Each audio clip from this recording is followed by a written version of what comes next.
Hello. Hello. That's good. You good? Yeah. Oh, Joe, over here. Said, obviously, the last time we got to speak to you in person like this was in Mexico. It's not oftentimes when a fight falls out that close to a fight, the UFC will rebook it on, maybe even a bigger card. So I guess, just how's life been since that when you had to pull out to now and you get to rebook with Kelvin on a probably bigger card? I'm grateful for the opportunity. I think it's getting the justice it deserves, especially the type of fighters that me and KG are. So I'm excited, man. I'm just thankful that he took the fight, and we have unfinished business, and it was a very unfortunate series of events that happened out in Mexico. There's a first time for everything, and that's the first time I've ever not been able to make a fight and was that unhealthy that fast. And it just sucks, man. It sucks. It sucks just because all the time that went into it, the money. But at the end of the day, that's yesterday, and I'm in the present moment now, and we get to run it back, and I'm grateful for that. Given the fact that you did put a whole fight camp for Kelvin, you cut the weight, you made the weight, and then you have to just redo it all again for the same guy, has it just felt like one long fight camp at this point? Absolutely. It was back-to-back camps, so it definitely feels long. But, ultimately this is my job, and the only bad part about this, because otherwise I would be in the gym trying to get better anyways, is just that, I got a weight cut back-to-back. But I think I'm on top of it very well. I've always been a professional and made weight, and I'm excited to step in there Saturday. In terms of game planning for Kelvin, I assume you had him scouted out pretty well the first time, and then so what do you do in this second fight camp, essentially? Like, do you go back to the drawing board, or do you just kind of stay healthy and just recut the weight and just kind of pick up the blueprint, run forward? Yeah, I think we have the blueprint, and I think there's a lot of video out there on him to be able to study, obviously, which we've done. So I think it's just a continuation of the game plan while trying to fine-tune it even better, and just give me more time to prepare and just be ready for any situation times two. But yeah, we're more than prepared for anywhere this fight goes. And then last one for me, going off of that, a lot of fans, they'll give you flack for this, but Kelvin hasn't said anything. Like, he hasn't said anything negative. You haven't said anything negative about him. Yeah. So I guess just how much appreciation, not just for taking the fight, but if anyone should probably be annoyed, it would be Kelvin, and he hasn't said anything negative about you. I wouldn't expect him to say anything negative because he's missed weight before, right? How many times? And that's not, taking a dig at him, but things happen. And I respect him because he has fought everybody. He's a tested guy. He's been here for a long time, so it would be wrong of me to come up here and disrespect him. Now, do I think I'm going to beat his ass? I do. That's my competitive nature. That's why we're fighting, and we get to find out Saturday. But, yeah, I would say I don't appreciate it, but I respect it because if he was upset and he had something to say, I can understand that. But as far as everybody else, running their mouth, they can shut the fuck up. Like, they're not the ones cutting weight. They're not the ones spending money. They're not the ones in a training camp. They're not the ones that, had to go through what I did.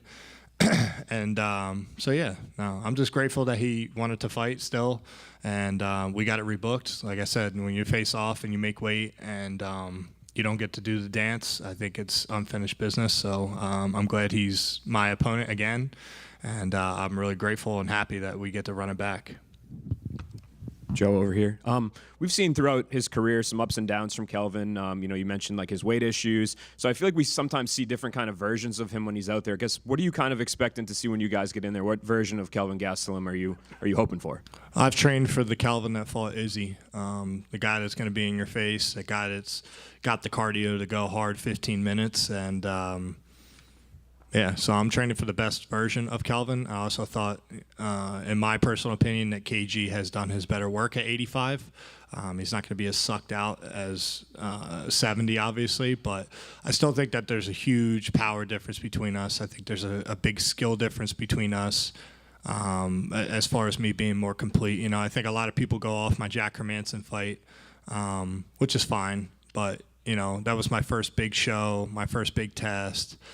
Walked into it not 100%, had some things going on, and it wasn't my best performance, but I didn't get rocked, I didn't get dropped, I didn't get submitted, I didn't get fraud checked. So let's redefine what fraud checked is. If anybody got fraud checked, we could say it's Bo Nickel. He got finished on his first loss. I lost a basically a split decision, 3 rounds to 1 or to 2. So it is what it is, man. Yeah, but I'm prepared for KG of old. Yeah, and he's never been finished with strikes. I know you mentioned your power. When you're game planning for him, how much does that play into your psyche going in? Do you want to be the first guy to finish him, or do you have to adjust, like, this guy's probably going to take some of my better shots? No, I mean, listen, I know I can finish him. There's no question. If my power touches his chin, I can fold anybody in this division. That's a fact. So that's just what I believe, and again, I believe it's a fact. Like, you can't take the kind of shots, especially if I'm sitting on my shots. I'm gonna hurt you, and at the very least hurt you, and then it'll lead to a finish. But I mean, ultimately, my job is to go out there and win. I would love to get a finish over KG, but like I said, I'm prepared for 15 minutes. That's what I put in my mind. But make no mistake, I will be trying to cause damage, and I will be trying to get him out of there. And just because he hasn't been finished by TKO or KO in the cage doesn't mean it can't happen. So same thing goes for me, obviously. There's a first time for everything, but I'm really confident in my skills and my preparation, and I think I'll be able to get him out of there some way, one way or another. Hi. You've talked, obviously, about your wrestling coach, Will Harmon, in the past. Given the proximity to media, will he be there on Saturday? Will you have any other friends? Or? Yeah, I have a lot of people here. I haven't offered him to come yet just because of trying to figure out everything with tickets and whatnot. He's got 3 babies, and he's got a special needs daughter, so she requires a lot of his time. It's hard for him to get away. But, yeah, I mean, he texts me. We talk all the time, and he's always going to be somebody very special in my life. He's the guy that gave me the opportunity to pursue this career and be where I am now. So without him, none of this is possible, to be honest. Has he seen you fight professionally in person before? Yes. Which fights? That's a good question. He's been to a lot. Okay. He's been to probably all of my early pro fights. He was in my Miami fight. I think he's only been to 1 or 2 of my UFC fights just because of travel. He's a full-time teacher, a full-time dad.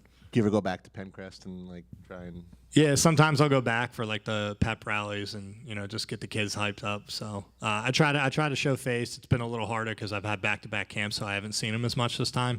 But yeah, I always try to go back and talk to the kids or just get them hyped up, and I don't forget where I came from. So the Pencrest Wrestling Room was special. Not just because of the program, but just because of the coaches and the lifelong friendships I built there. Thank you. Joe, right back here. Your team at Marquez MMA is already in conversation to be the team of the year this year. What has this momentum been like for you, and what's it like being surrounded by those guys day in and day out? It's great, man. It just shows that we work hard and what we do works, obviously. And I don't really look too much into that. You know what I mean? We're all just equal people training and trying to pursue this dream the best we can. And, we don't really worry about if we win the award or anything like that. We just try to focus on individual fights, individual performances, and obviously the team success is huge. The momentum definitely helps. Everybody's happy, everybody's coming in and training harder, and you see guys that win on a Saturday and they're in there training on a Monday, Tuesday, like Nursultan. So yeah, it's definitely a good feeling to have the team winning versus obviously having to pick up your teammates when they lose. And you recently partnered up with the brand Out Pouch. Yeah. They partner up with military dogs after they complete their service, which I think is super cool and right up your alley, right? What's it like being a representative of them within the professional realm of MMA? I love that you brought that up. That's a great question because I just did, a deal with them, and I'm a big fan of Tucker Carlson and watching all of his interviews and just his outtake on things. And I'm just happy to support a brand that, actually stands for something positive and, they're impacting the world. And I think Tucker's doing a great job of that. And I'm very happy to be able to rep them on my back. And I hope that I can become, the first branded athlete for them at this level in the UFC. So shout out to Alp and Tucker Carlson. Let's get this dude's ass whooped on Saturday. And last for me, you recently appeared in a documentary on Roku. What was that whole experience like for you? And are you glad that fans have the opportunity to kind of see your preparation from a behind-the-scenes angle? Yeah, so the documentary is free on Roku. It's out finally after 2 years. We had a lot of things that we had to get through with licensing and who was paying what. And It was a little bit of a mess, but it's out. And I think the biggest thing with that is it doesn't show you, like, obviously the preparation per camp, but it shows you my lifelong dedication to the sport, my commitment, and it goes beyond these interviews of ego questions, you know what I mean, where it's like, oh, you think you're the best, you think you do this, who you want to fight next. You know, it actually shows you the person that I am and what I've endured to get here. And I think it's very inspiring for kids that have had abusive homes or have had a rough childhood. And, you know, there's always somebody who has it worse, but I think a very big positive impact of my documentary is to inspire kids to stay in sports, stay in athletics, and you know, whatever that unspoken gut feeling is that you don't know how to bring to words, figure out what it means, whether it means you want to be a top tier, you know, engineer or a scientist or a UFC fighter, go and pursue it no matter how anybody feels about it. If that's what you want to wake up and do at any time of the day to get better at, then go pursue it. So I think it's just an impactful story to show resilience and how to stay in sports and be a positive impact in the world. Joe, right here. So after the pullout from in Mexico, you got a lot of hate in your comments and everything. Does that light a fire under you a little bit, or do you find it amusing? They can still suck my dick, honestly. That's how I feel. It was not a race statement, which everybody tried to turn it into. Like, I don't like Mexicans and all this shit. I don't like their food. I don't like the fucking country. That's how I feel. I don't think as a professional athlete fighting somewhere with that kind of elevation or that kind of air quality and the risk, let alone just of the food, like the air quality and the elevation wasn't even hard for me to adjust to. I got there early. I slept in a hyperbaric chamber. I was adjusted. I was making runs. I felt great. It's just 14 out of the 15 meals I cooked, I didn't cook on the last day, and I got super sick, and I was sick for weeks. So, yeah, I got a lot of hate because, you know, I'm sitting there borderline crying, upset, and gutted that I didn't get to perform. I make the weight. I felt great, and then all of a sudden I get hit with this vicious fucking shit, vomit, throw up. Like, it just, like, the sweats. I lost 14 pounds in 7 hours, and I slept 1 hour. I was literally close to making weight again when I woke up. I was 193 pounds. I'm a dude that walks around at 220. Like, it wasn't feasible. And I've never had to pull out of a fight, so it was very disheartening to see people be like, oh, we hope the cartel kills you. We hope your plane crashes. Oh, you're a pussy. We hope you die from whatever. So it's like, all right, suck my dick. That's how I felt. And that's why I said Mexico's a shithole, and I'll never go back. I won't fight there. But the people were nice. I have no problem with the people. It's just fighting there as a professional athlete makes no fucking sense to me. That's just my personal opinion.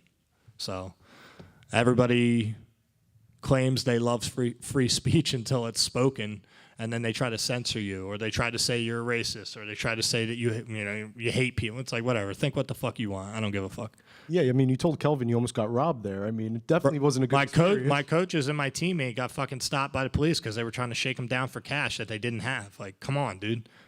Crazy. Like, if we got to talk about fucking why anybody would dispute that it's not the best country, all we have to do is look at how many people have crossed the border and who knows how many fucking years. Like, come on, man. Don't act like it's such a great place. It's ran by gangs and fucking law enforcement's paid off by gangs. It's not that great of a place.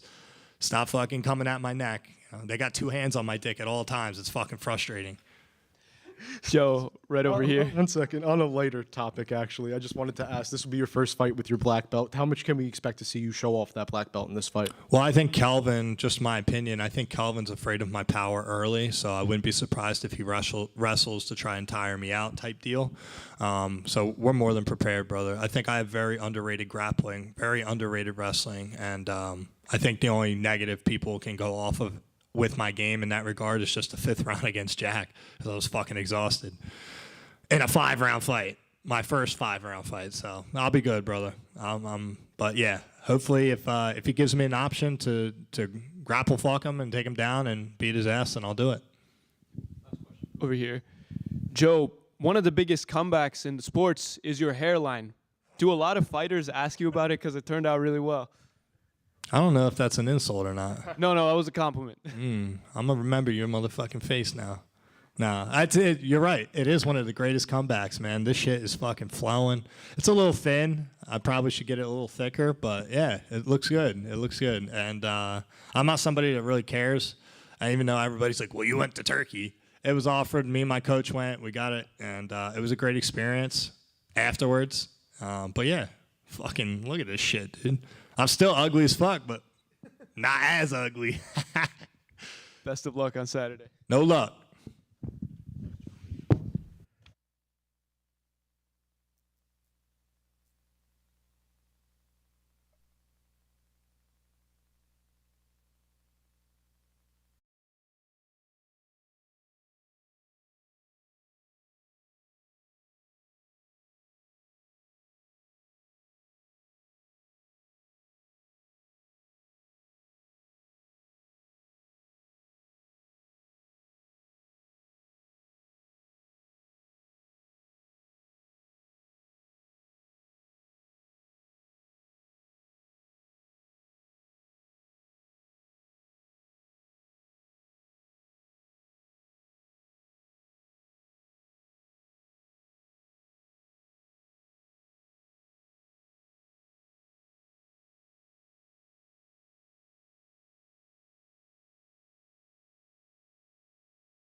What's up, Sean? What's up, guys? I'm sure there's a lot of things going on emotionally heading into this fight, but I'm curious for you, what is the most important thing here? Getting the title back or beating Merab and proving you can beat him? Beating Merab, 100%. Like, I wanted the, even if Merab would have lost to Umar, like, part of me just wanted the Merab fight back. So, the Merab for sure. Is part of that because you feel like you came pretty close to actually beating him first time round, and it's just a couple of little adjustments that'll make the difference? No, it's just losing. Like, after the first Cheeto fight, like, I wanted that fight back so bad, but I was like, I knew I'd get it back eventually. It had to make sense, timing. This one's the same thing. It's just like, I just got to get that one back. It's funny, I feel like the narrative's somewhat changing about your first fight. After the first fight, everyone's like, oh, Merab washed him, you know, it was an easy win for Merab. But now people are going back and rewatching it and realizing it was a little closer, especially that 5th round. What do you feel about that first fight, and what do you think people were missing in the moment to not realize it was actually that close? Yeah, I think the 2nd and 4th round were so dominant for him. It just kind of took over the whole fight, which I totally get. Like, I analyze my fights more than anybody, so after I rewatched it, I was like, well, that was a lot closer than people thought. But it doesn't matter if it's close, if you lose. So yeah, I'm planning on this one not being so close. You talked about the changes you've made in your personal life, lack of social media and all that stuff. How do you feel that will actually play into the performance on Saturday, if at all? Yeah, I don't know. I guess we'll find out. But I feel just overall and a lot. And I never felt like I was in a bad place or sad place or dark place. I always felt pretty good. But I always felt like I could feel better, you know. So I think whether it helps the performance or not, like, I feel better. So that's all that matters. Physically, I think there was like a video going around of you on crutches a while back there and stuff like that. How much better do you feel for this fight than you were the first time around with Merab? You say crotch? Crutches. Oh, crutch. Like, there's a video going on my crotch. That's not good. Crutches for no, it's yeah, I feel a lot better this fight. This whole camp's been a lot better. Nice. Is your father in your corner for this fight? Yeah. Dad's in the corner. His 60th birthday. That'd probably be the coolest gift I could give him. So he's pumped. Does that just make it all a little bit extra special? Just have him there, or? It does. It'll be cool. He gets nervous before the fight, so it'll be kind of, for me, it'll be kind of funny to watch him in the back, and because all the boys, all the corner, like, we've been through this so many times. Like, we're very calm in the back. It's just, another Saturday night for us, but for him, it'll be funny to watch him pretend to be calm. He'll just be like, best of luck. Sean over here. Outside of all the changes you said you've made to your life, but you had a new son, you saw your daughter get her first stripe, you're building a house. So I guess just outside of the stuff that people have been asking you about, just how's life been in general since that first fight? been good. Nothing to complain about. Had a healthy baby boy a couple weeks ago. Hey, that's just, like, all this stuff is fun, and I get to do this. Like, this is all good, but it's like that Sunday rolls around. It's like back to being dad, back to the family.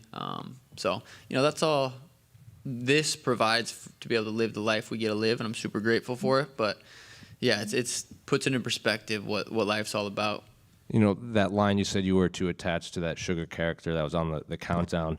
Is that why you didn't dye the hair or anything for this fight, or you just didn't want to sit down for it? I just didn't want to sit down for it. I love the pink hair. It's fun, but that's a process, and I was just kind of.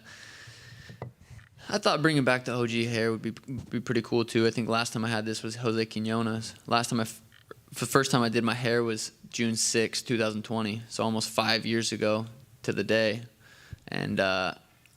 Yeah, so it was pretty crazy. I thought bringing back the OG hair was cool. Tim's done some interviews. He said, the lighting was weird. Chael said that you were pulled in all these different directions and just all these distractions and everything. But in other interviews, you seem to kind of stop yourself when you could give excuses. You kind of stop yourself. It's in the past. I just kind of want to. It is what it is. I think is what you say. So it feels like. What is that like? Like, you could give excuses, but you just kind of stop yourself from kind of doing that. Oh, no, my hip was my excuse. I've been saying that. I had a torn labrum. It's like, I walked into that cage confident. I was going to beat Merab. I don't regret walking into that cage. He beat me. It is what it is. My performance wasn't as, I rewatched it. There was things I could have done better. But, in the cage that night, I felt good. I just didn't prepare the way I was supposed to, because I wasn't able to. It wasn't because I was fucking around doing other things. I was still at a good camp, disciplined, weight was good, everything was good. Just wasn't able to do what you need to be able to do to fight someone like Merab. And Javier Mendez gave an interview after Umar's loss. He said Merab just knows how to win by, like, whether it's showboating or just holding people against the fence and making it look like he's dominating when, you said it's a lot closer than maybe people think. So how is that an accurate kind of description of how Merab wins? Like, he just kind of knows how to squeak out these wins. I mean, he's definitely a master at getting in positions and kind of doing enough to make it look like he's. I mean, the win streak he's on, you can't talk too much shit about it. He's crazy win streak, beating the best guys. He's winning. That's all that matters. And then there was a video of you going on, I think it was on your YouTube channels. You were watching the rematch between Nate and Connor. Was that just a coincidence? Because even Connor seemed to pick up on it on Twitter. I've been just watching a bunch of fights lately. I don't know. I've just been watching a bunch of fights. And last one for me, Mario's welcoming Patchy Mix to the UFC. What do you make of that fight? And Patchy not only coming into the UFC, but facing against Mario. Yeah, Patchy adding to the bantamweight is sweet. Makes the bantamweight division even that much sweeter. Fighting Mario's tough. He's super tough. I know he got a lot of shit for that Jose Aldo fight, but he's on a tear. Mario is legit, very, very high level, very skilled. I'm excited for that fight. Sean over here. Any chance you could move the water bottle out of the way? Thank you. Appreciate it. A lot of talk about these changes, obviously. Like, how much of that is tied into what you feel you need out of a result? Like, are you just happy that you've made positive things in your life and it's completely unrelated to whether you win or lose this fight? What was your question? Sorry. Just all kind of the changes you made. Did you make those working towards a different result, or is all these things separate in terms of the man you're trying to be and the fighter you're trying to be? Like I said before, I've always felt like I'm a happy person, but I was like, my life is everything's so perfect. Well, I should be even a little bit. I should be more happy. Like, what can I take away to add to my happiness, to my peace? And it was just take away distractions, and that was for me as a person, not necessarily as an athlete, and want to be a better fighter. All that stuff will make me a better fighter, but it wasn't necessarily for that. Gotcha. I was talking to Dominic Cruz about all that stuff going on. He said he feels this is going to give longevity to your career, probably more so than maybe other lifestyle choices would have. Would you agree with that? Yeah, I would agree with that. I'm 30 right now. I feel like we haven't got to see me in my prime. This might be the first fight in my prime, but I want to stick around as long as possible, and longevity is on my mind every day. Do you feel like you have to knock Merab out in this fight, or do you see options for submission or decision? I feel like I can win this fight in any which way, and we'll see Saturday night. And if you get that belt back, do you feel like this is a trilogy that would need to be completed, or would you kind of look at other options out there? Definitely possible. I like having options. I like it's nice to be able to have options after a fight, so that's possible. Yeah, and just last one, Merab said he wants to have 4 title defenses this year. He's already talking about having 2 more after you. Do you feel like he is giving you your appropriate respect and focus going into this rematch? I can't tell you what that dude's thinking. I don't know if he knows what he's thinking. 4 is crazy. I mean, if anyone could do it, he ain't going to be able to get it done Saturday night, so no, but someone like that could fucking bust out 4 in a year. Sean, right back here. Good. Okay. Sean, over here. After you win your fight against Merab, if you win, what are your plans? Training with Adesanya is something that you will keep? Izzy was just in Arizona. He hit me up. I said, pull up to the gym, hang out, and that was super cool. We live very far apart, so probably won't train with him much more, but just back to work. And who is next? Do you have someone in mind? Maybe Cory Sanhagen? Like I said, the Merab trilogy could be there. Peter Yan rematch could be there. Cory could be there. There's so many options after this fight, but pointless talk about until maybe Sunday rolls around. We can answer that. And is it possible that maybe in the future, if the UFC fans asks for it, we'll see the Sean O'Malley and Chito Vera trilogy? Did you see that last fight? Probably not. Okay, thank you. Sean, the last time you came off a loss was when you finished Thomas Almeida and you went on that crazy streak to become champion. During this camp, did you ever reflect on those times, think about what it took to kind of buckle down and do what you did there and prepare to do something similar? No, I definitely, yeah, the Thomas Almeida fight was one of my favorite performances, one of my favorite knockouts. So, you know, coming off that loss and coming back to that performance, definitely, you know, I've watched that fight back a few times and would love to Thomas Almeida Merab. And I respect the life changes that you made, and I'm assuming that they helped you in other ways other than your professional MMA career. Did you feel refined, healthier in other aspects of your life? And if so, what were they? I just feel more slowed down. Like life's just a little bit slower in a good way. Thank you. Is like kind of on that same note, do you feel like maybe you're able to be more present with especially your family now that you're kind of maybe not distracted with that persona, that the Sugar Sean persona? 100%. What in what ways? Like, are you just doing more things with your family, or like, how does this kind of manifest?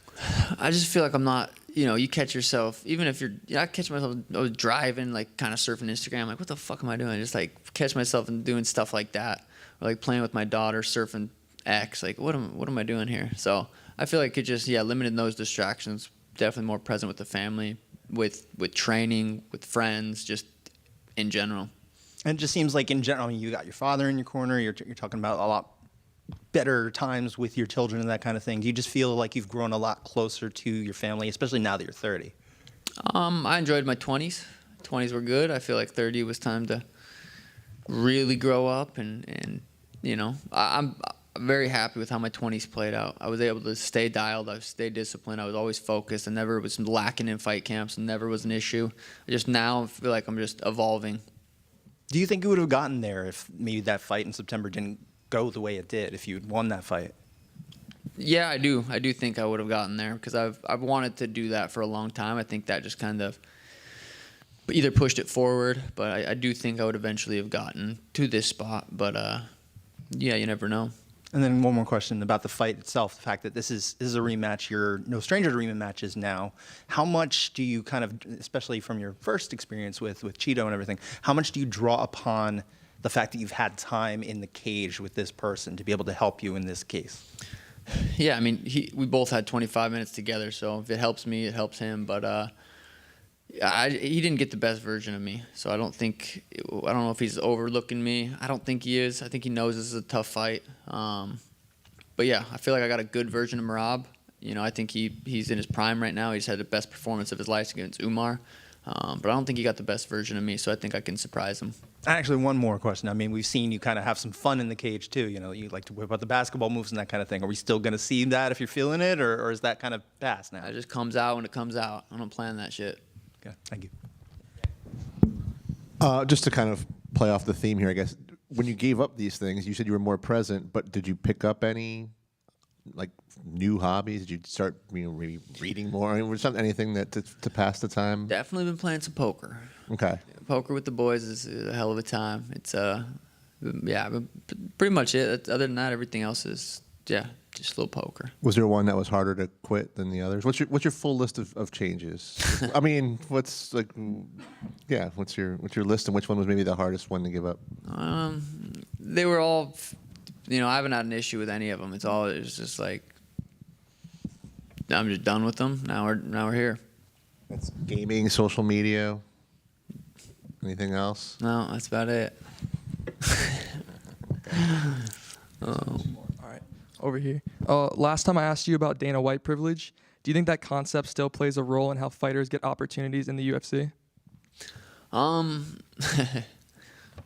don't know. You have to ask Dana that, but you know, they see potential in people, and you know, if you give the UFC opportunity to if you go get some sweet knockouts, you know, they're gonna post them. It's gonna be all over. You know, you do some sweet shit, they're gonna post it. You know, they can't make that shit up. That shit I did. Like, I've earned where I'm at, and super grateful for the UFC. Yeah. One other question. Your coach Tim Welch recently said Merab is the best bantamweight of all time. Do you also believe that? I do. Yeah, Merab's the best bantamweight. I think Aljo was at the time I beat him, and I think Merab is right now too. All right, thank you. Sean, obviously this McGregor thing kind of blew up online, and you watching the Diaz fight. I wonder, like, what do you gauge? I haven't seen it, to be honest. Right. Oh well, of course you're not on social media. But what do you gauge when you watch that fight? Because I can't think of it as being like a particularly similar matchup stylistically or anything to this rematch between you and Merab. But I was watching a Connor Nate. I don't know what you're talking about, but Yeah. I want to tell me what. No, but basically, like this footage of you watching the Connor Nate rematch. Like you mentioned, you've been watching a lot of fights. What is it that you gauge from watching that fight in particular? I mean, it doesn't seem like a super similar fight to this one coming up on Saturday. No, yeah, I just been watching a bunch of fights. I didn't even know there was like we just have cameras recording so much. I didn't realize like that was a moment that got captured. I've been watching a bunch of fights, been watching some rematches, watched Chuck versus Randy, which I've never watched Chuck Liddell fights. Like obviously I knew who he was, but I've been watching a lot of old school fights. It's been cool. But yeah, I've always taken inspiration from Connor fights. I've watched Connor fights more probably than my fights more, but I've watched a lot of Connor fights. But what did Connor say? Well, he was very complimentary. He was basically comparing the way you're preparing for this fight to how he prepared for Nate too, and it seems as though the relationship's back on track between you two. Hell yeah, I'll take it. Are you happy about that? Like obviously I know it's been rocky with you two, but it seems like now all good again. I'll forever be a huge Connor fan. I feel grateful to be able to watch his come up like in my generation. Like I watched it happen. So I think we'll look back. I mean, he had one of the craziest careers, so it's cool to be able to watch it happen. While I was getting into the UFC and everything. So yeah, I'm pumped that the relationship's back to good. And last thing, just you've had a pretty star-studded kind of camp, and people talked about Izzy before, and I know that Demetrius Johnson was over as well. How much I'd imagine DJ probably you can gauge a bit more because he's more your size and someone who can better replicate probably what Merab can do. But how much does it benefit having sort of A-list names like that in the camp? Yeah, I think it's cool just for the guys that train at the gym. You see Israel Adesanya come in and take class, and you see Demetrius come in rolling the gi. Like it's just super inspiring to everybody. It was inspiring to me to see how humble they are and wanting to continue to learn. It was both we trained one session with both of them. It wasn't like, hey, what do you think? What should I do? Hey, like do this for Merab. Like it wasn't like that. It was more just kind of random, but it was really really cool. Oh, and also, do you know what's going to happen with your mate Schmitty after the fight? Is he going to get into the after party? I got a jet home at 3 a.m., brother. There's no after party this time. I'm going straight home. Thank you. Sean, over here. Looking back at your previous fight, is there a specific thing that you have learned that you think that will be crucial for this fight against Merab, the rematch? I go with this kind of mindset every fight. It's like every time I fight someone, most of the time, it's like for them to take me down. Like, don't let him touch me.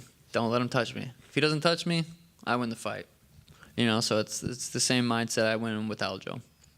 I just saw a video of you and your team doing this atmosphere of the fight. Whose idea was this? It was something to motivate you or to manage the pressure of this rematch?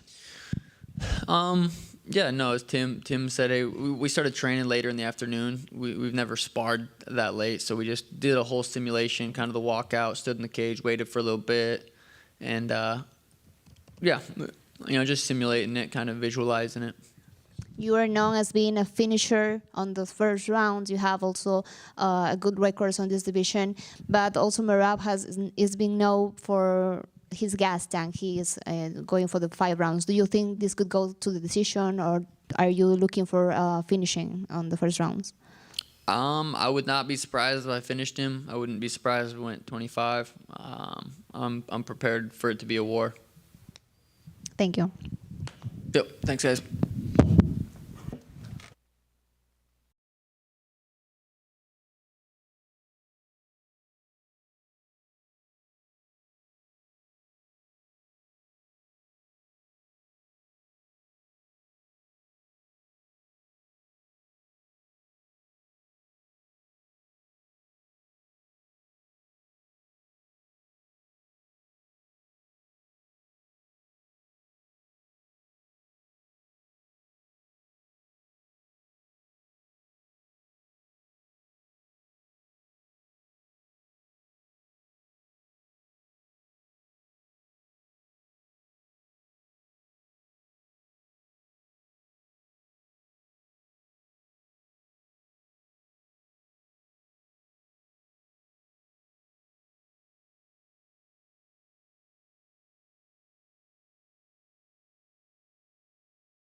What's up? Patchy right here. Little change of scenery. How does it feel? First UFC fight week, a couple days into the week. A little bit different than other things you've experienced? Yeah, it's a little different. It's pretty, it's not, I mean, I've been in Tatiana's fight week for, I was just there for her world title fight, which is even a lot more than this. So, I kind of see it from like afar, but now being like doing it myself, it's a lot different than, let's say my last couple, like the Bellator fight weeks and of the past, the experience that I have. Yeah, and having that big period of time where you weren't fighting, you weren't active, you were waiting for a fight, and then all of a sudden, like snap of the fingers, you're on the UFC roster, you have a fight booked already. What has this last couple of weeks been like for you? And just the excitement level too. You've gotten a lot of a good reception online. It's been really good, honestly. Not having a fight, that's why I wanted to stay ready. Like I stayed ready for a whole year, I had 2 fights canceled. I ended up going to Dubai and beating up the one champion and grappling for, just to do anything, just to stay busy.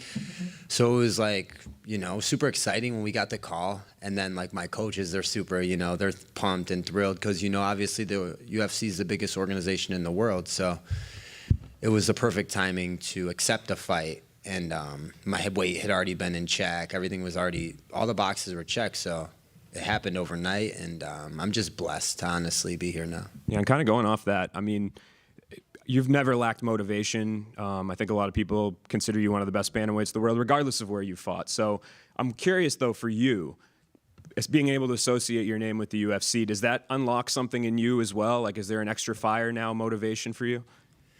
Yeah, I feel I've always just been motivated to finish and to be on this, like I'm a killer in there, I don't really take steps back. I try to hunt people and finish them. So it just lit more fire to kind of do what I've already done. I was 11-0 as an amateur, finished everyone. 20-1 as a pro, finished freaking everyone. And now I have this new run, start over right now in the UFC. And I'm going to start by finishing them all, Yeah, and your debut, you're coming in fighting the number 10 guy, Mario Bautista. When you envisioned yourself going to the UFC, when you started to have those thoughts, I guess, where did you think they were going to match you in the division? Like, is this kind of what you expected? Did you think you were going to get thrown right at the top? Or I guess, are you happy with the number 10 for your debut? Yeah, I'm grateful for, obviously being out of fighting. I'm grateful for anything right now, to fight. I think I'm one of the most decorative world champions, being a 3-time world champion at 20-1 with 15 finishes. I think that's more decorative than Kaya Sakara, Michael Chandler, even Patricio Pitbull. Seeing as I beat the guy that just beat him in Sergio, I think that it's a little bit, I'm one of the most decorative champions, but I took this fight because the UFC needed someone to take this fight, and I put my name in the hat because something intrigued me about Mario Bautista being on a 7-fight win streak, just beating a legend like Jose Aldo, and me not fighting for a while. I looked at the upside, I could do a solid for the UFC and fight and take this guy out, take his win streak. But when I look at the rankings and stuff, I feel like, I could have tried to hold out for a higher ranking or a different name or something, but that's not my style, I don't mind going through Mario Bautista, and then I'm hunting them all. So if I want to be the best, I have to beat them all. Yeah, and last one from me. A lot was made of his last fight, the fight against Aldo, the excitement level or the lack thereof. I guess, do you think he's going to try to utilize that same sort of game plan with you, and how do you make that the fight not have a higher level of excitement? Well, I think they just had like a stalemate in positions because Jose Aldo has good takedown defense and Mario was able to hold him up against the fence, but Jose Aldo doesn't really like move against the fence. So I think it's not just on him, it's not only his fault that fight kind of was lackluster, but no, he won't be able to do that against me at all. Patchy, over here, other side. In the last few years, we've seen a lot of these big free agents come over, and the story they always say, like, when people would ask what they do for a living, they go, "Oh, I'm an MMA fighter." They all go, "Oh, you're in the UFC." They go, "No, I'm in Bellator. No, I'm in PFL." Have you had that experience too? And since the signings, how's it feel to finally tell fans maybe that didn't know, haven't seen you fight, to be like, "Oh, I'm in the UFC actually"? Yeah, I feel like I've had that my whole career, but I've won. Like years ago, I won $1 million years ago. So, You know, when I say I'm the Bellator world champion, the $1 million champion, you know, $1 million tournament winner, I feel validated from that. But now being in the UFC, you know, it clears like a lot for like the casual fans that don't know the, you know, the layers of promotions and stuff. So it's like, it is something, yes, I really like to check off my box. And now when I tell people about MMA, I could just tell them that I'm in the #1 promotion in the world, and it's the UFC. To kind of go off that diehard remark you made, I feel like, you know, when Chandler came over, people were just kind of happy that he got the opportunity after like a decade plus in Bellator. Same for MVP, and you know, Kayla had this history with the double gold medals. But I feel like the diehard fans have been extremely excited for you specifically because you're in your prime and we're the reigning champion. If you felt like you're the diehard fans, like this is the fight that they've been wanting to see. Well, bro, because out of everyone that's ever come over, I'm 31 years old, and I'm 20-1 with a very, very close split decision. I mean, close decision loss. I mean, I could be 21-0, one round removed. You know, I'm in my prime. I have like an 80% finish rate. And the last 5 guys I fought have like a record of like 120-15. You know, that's like, you know, like crazy amount of experience that they have and crazy good names, you know. So I feel like I'm one of the most hyped prospects that ever had come over. But maybe if the promotion didn't sell and all this stuff, I don't even know if I would have been able to get out to come over, you know what I mean? So like, I guess like everything just worked out for a reason, and I belong in the UFC. You know, I am among, if not, I truly, full-heartedly believe I'm the best bantamweight in the world, and I need to be in the UFC to prove that. So I'm happy to have the diehards, you know, like the support and stuff, but I'm looking forward just to proving it on Saturday why the people support me, why I'm as, you know, touted as I am. Well, you just said the record of your previous opponents was like that astronomical number, but I even like the first media day you did when they announced it, I think someone was even like, "Oh, now you get to fight the best fighters in the world." And is any part of you like, "Well, I have been. It's just it wasn't." Bro, I've already been doing that. Magomedov, who I've beaten twice and finished, has wins over Yan. Bandejas, who I finished in a minute, has wins over Merab. You know, like much respect though to them guys. But I'm saying I've been fighting. Kyoji Horiguchi fought for the UFC world title. He's 7-1. Sergio Pettis, I fought him at his prime. You know, he was in the UFC at 23. I fought him at 30, coming off a 7-year win streak, and he just beat Patricio Pitbull. You know, so like, and I'm finishing these guys. Rufian Stotts, 19-1, 2-time national champion, knocked him out in a minute. Like, you know, so these guys, only other losses to Merab. They're all sleepers with really, really good names and records, but I don't have a lot of like validation for beating these guys. So when I go fight Mario Bautista on Saturday, I don't think it's a step up. I think maybe he's as good as the last 5 guys I've had. Maybe he's not. I don't even think he beats all them. But I know that it'll validate my career when I finish him on Saturday. And just last one for me, you know, given how Mario's last fight went, like fair or not, like fans, he's not the fans' favorite fighter right now. They kind of maybe hoping someone beats him. So facing someone like Mario, plus being on the undercard of the bantamweight title fight, all the timeline, could this have gone any better for your UFC debut? Yeah, like I'm a surgeon, not just in grappling, but like the moves I make, and I thought really thoroughly about taking this fight and what it will do to me. I needed to be on this card to be around Sean O'Malley and to be around Merab and to be around this world title fight. I need to smell that. I need to see it. I need to know, you know, I need to know what it's about. You know, I need my head right here. I wasn't going to watch this from home. Like, hell no. I got an opportunity to be here, and I got an opportunity to take this guy's win streak, and that's what I came here for. So 100%, you know, I'm looking through Mario Bautista and the opportunities that it gives me on Saturday night, and I needed to be here for it, you know. Patchy right here. You've been extremely active throughout your entire career, but this is actually the longest layoff you've ever had coming into a fight. Do you feel like that extra time off was crucial looking back on it for preparation, or do you feel like it just delayed the inevitable? I feel like it just helped me like grow. I needed to grow in other ways outside of the cage. It helped me be resilient, and it taught me a lot about patience. Like in this last year, because I had so many fights canceled, because I was just in the gym, I learned how to fall in love with MMA again. Like I used to just like, for a long time I was doing MMA because, I was champion and it came with everything. But this year it came with nothing. Like I didn't get not one thing from the sport back, So what I did is I tried to help all my other teammates.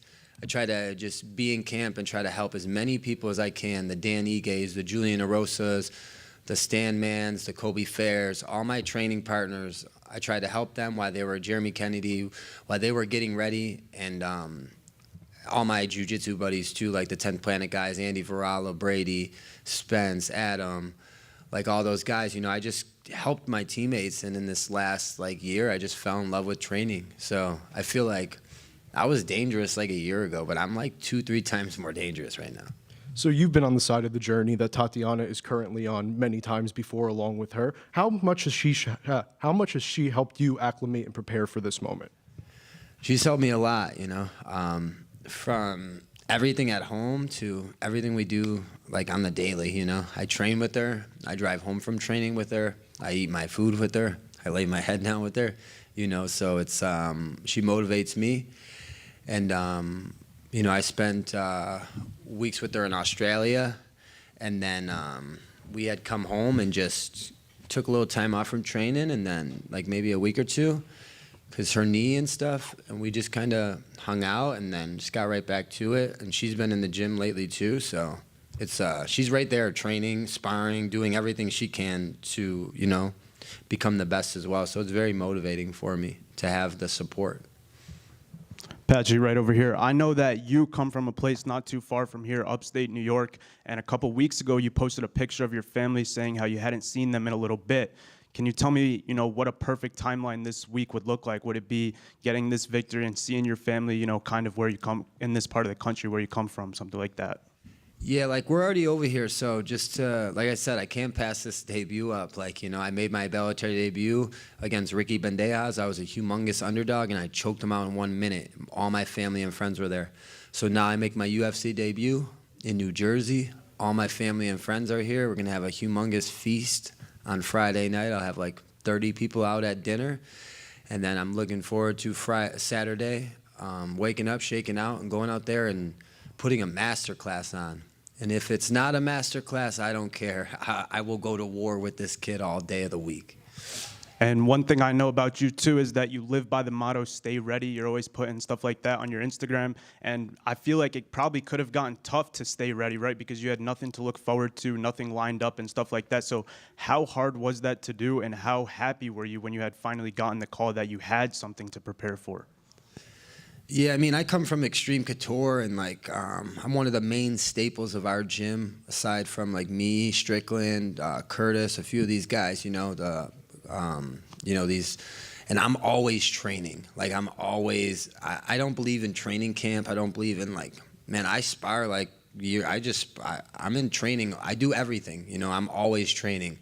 Like a fight camp, that's what I live my life like. So they said 3 weeks, but this is not 3 weeks. This is honestly months in advance that I've been training super, super hard for a moment. I knew something was about to pop, but I just didn't know what it was. And luckily, they called me. And last for me, yesterday you posted a video seeing some fans outside the hotel signing the UFC posters for the first time. Did that bring a little bit of extra motivation or excitement? Was it kind of new beginnings that may have been exciting for you? No, I'm just super down to earth and humble, so I like to interact with anybody, man. I treat the doorman like he's just because I'm a world champion previously, made millions of dollars fighting, whatever. I don't look at anybody as I'm better than them. So the fans and stuff, man, I love to interact with them, or just follow them on social media, or take pictures, or just communicate and talk. I want them to know that I'm a super normal person as well, and I don't because I've been so good for so long, won 31 out of 32 fights over 11 years, and really had not much to make me a star and stuff. I feel like that's made me so grounded and humble like among other people. You know what I mean? So it was super cool just to interact with them and to have the love, because there ain't never been no love like that at a Bellator event. Patchy, over here. You grew up having to sell your school lunch for $1, beating up another kid for $20. You use that money to buy groceries for your family. Who quoted that? I don't know who quoted that. This video came out. I don't know who quoted that. I don't know about that one, man. I think that's a misquote, honestly. Well, I wanted to ask, is there any specific lessons that your childhood did to shape how you are today? Yeah, there is a lot of lessons. My mom, she adopted me and my my brothers and sisters. A single mother of 4. She raised all 4 of us kids. And, I was only a pound when I was born, like a pound 8 ounces. So I was a premature baby. And my adopted mother brought me into this world and gave me a life that I'm blessed to live today. So, she's watching on Saturday, and I'm looking forward to repaying the favor to my mom and my family and making everyone's dreams come true, not just mine. Thank you.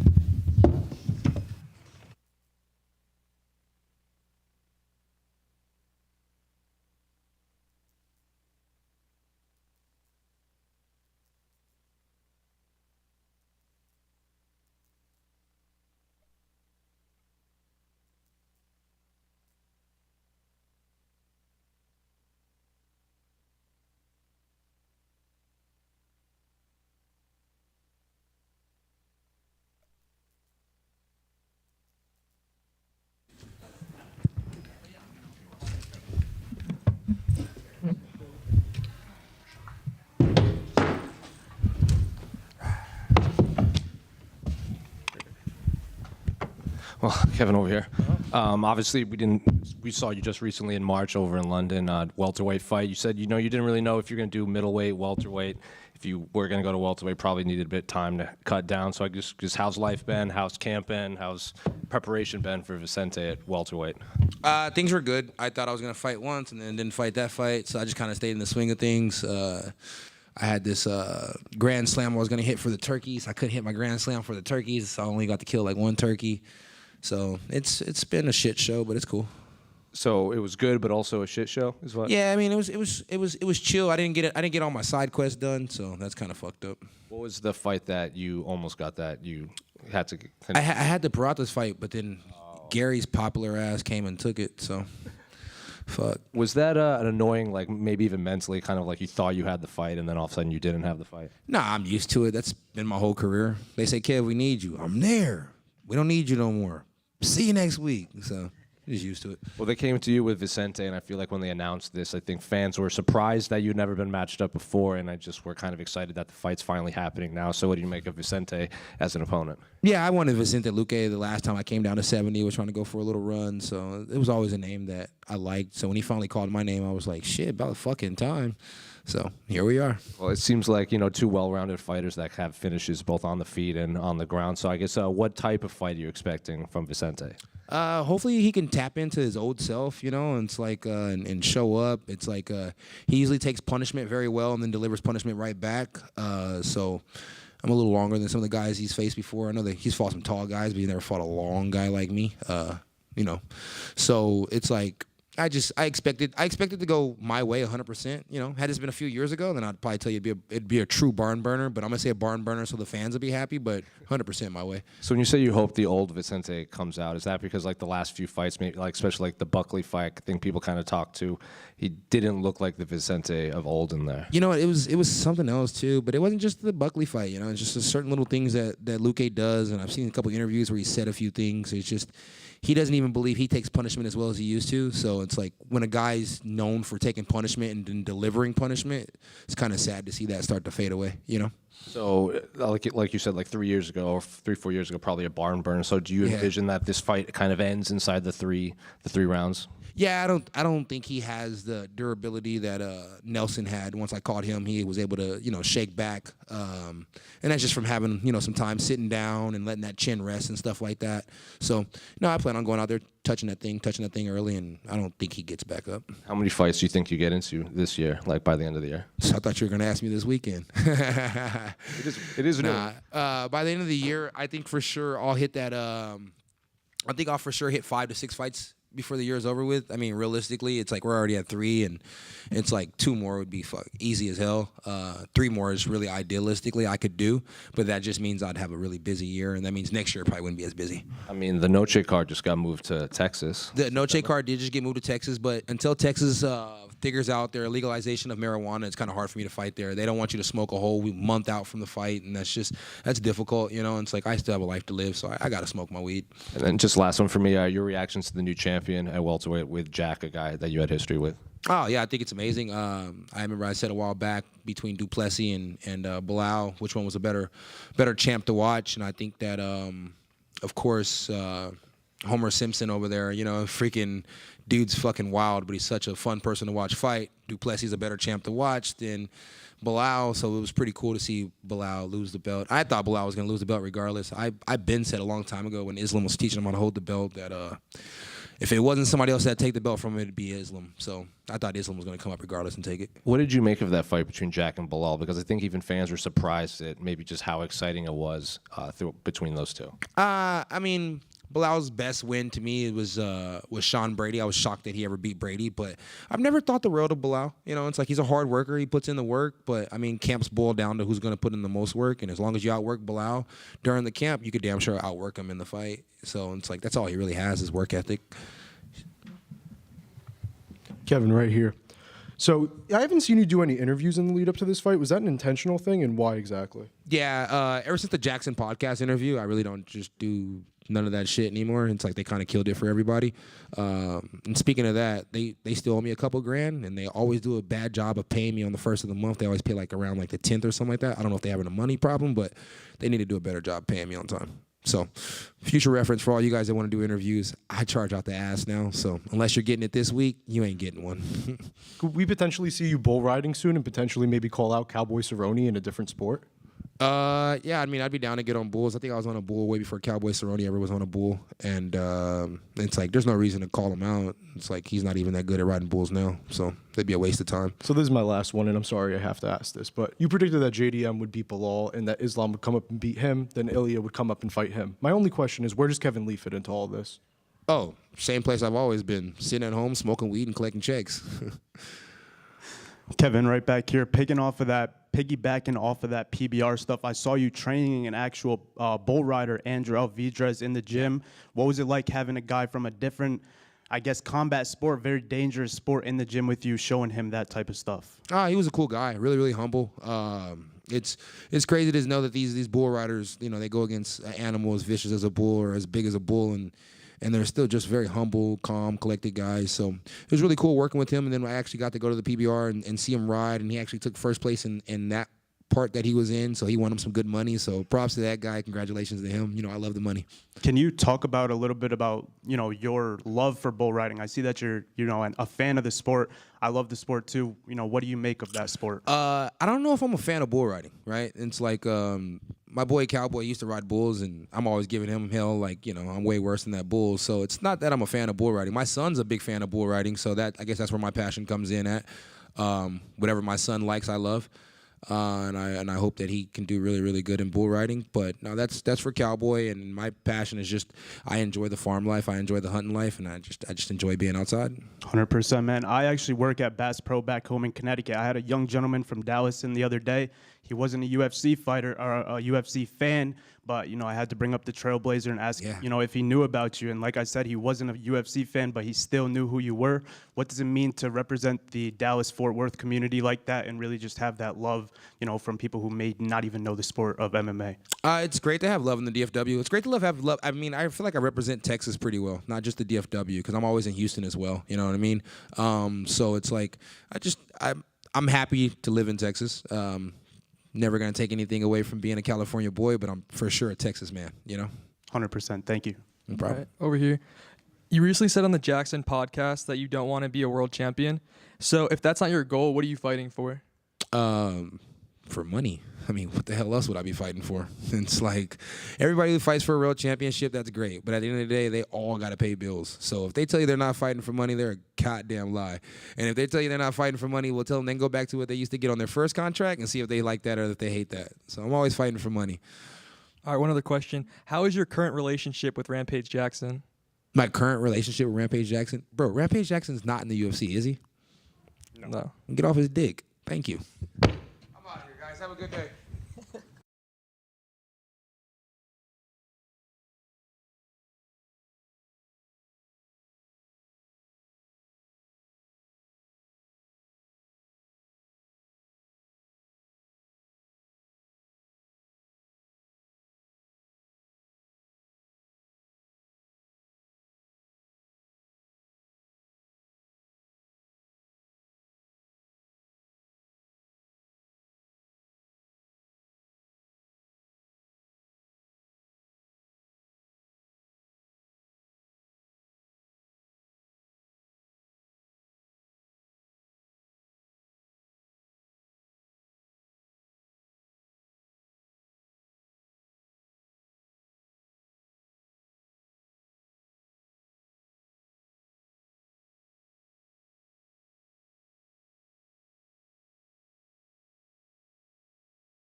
see you.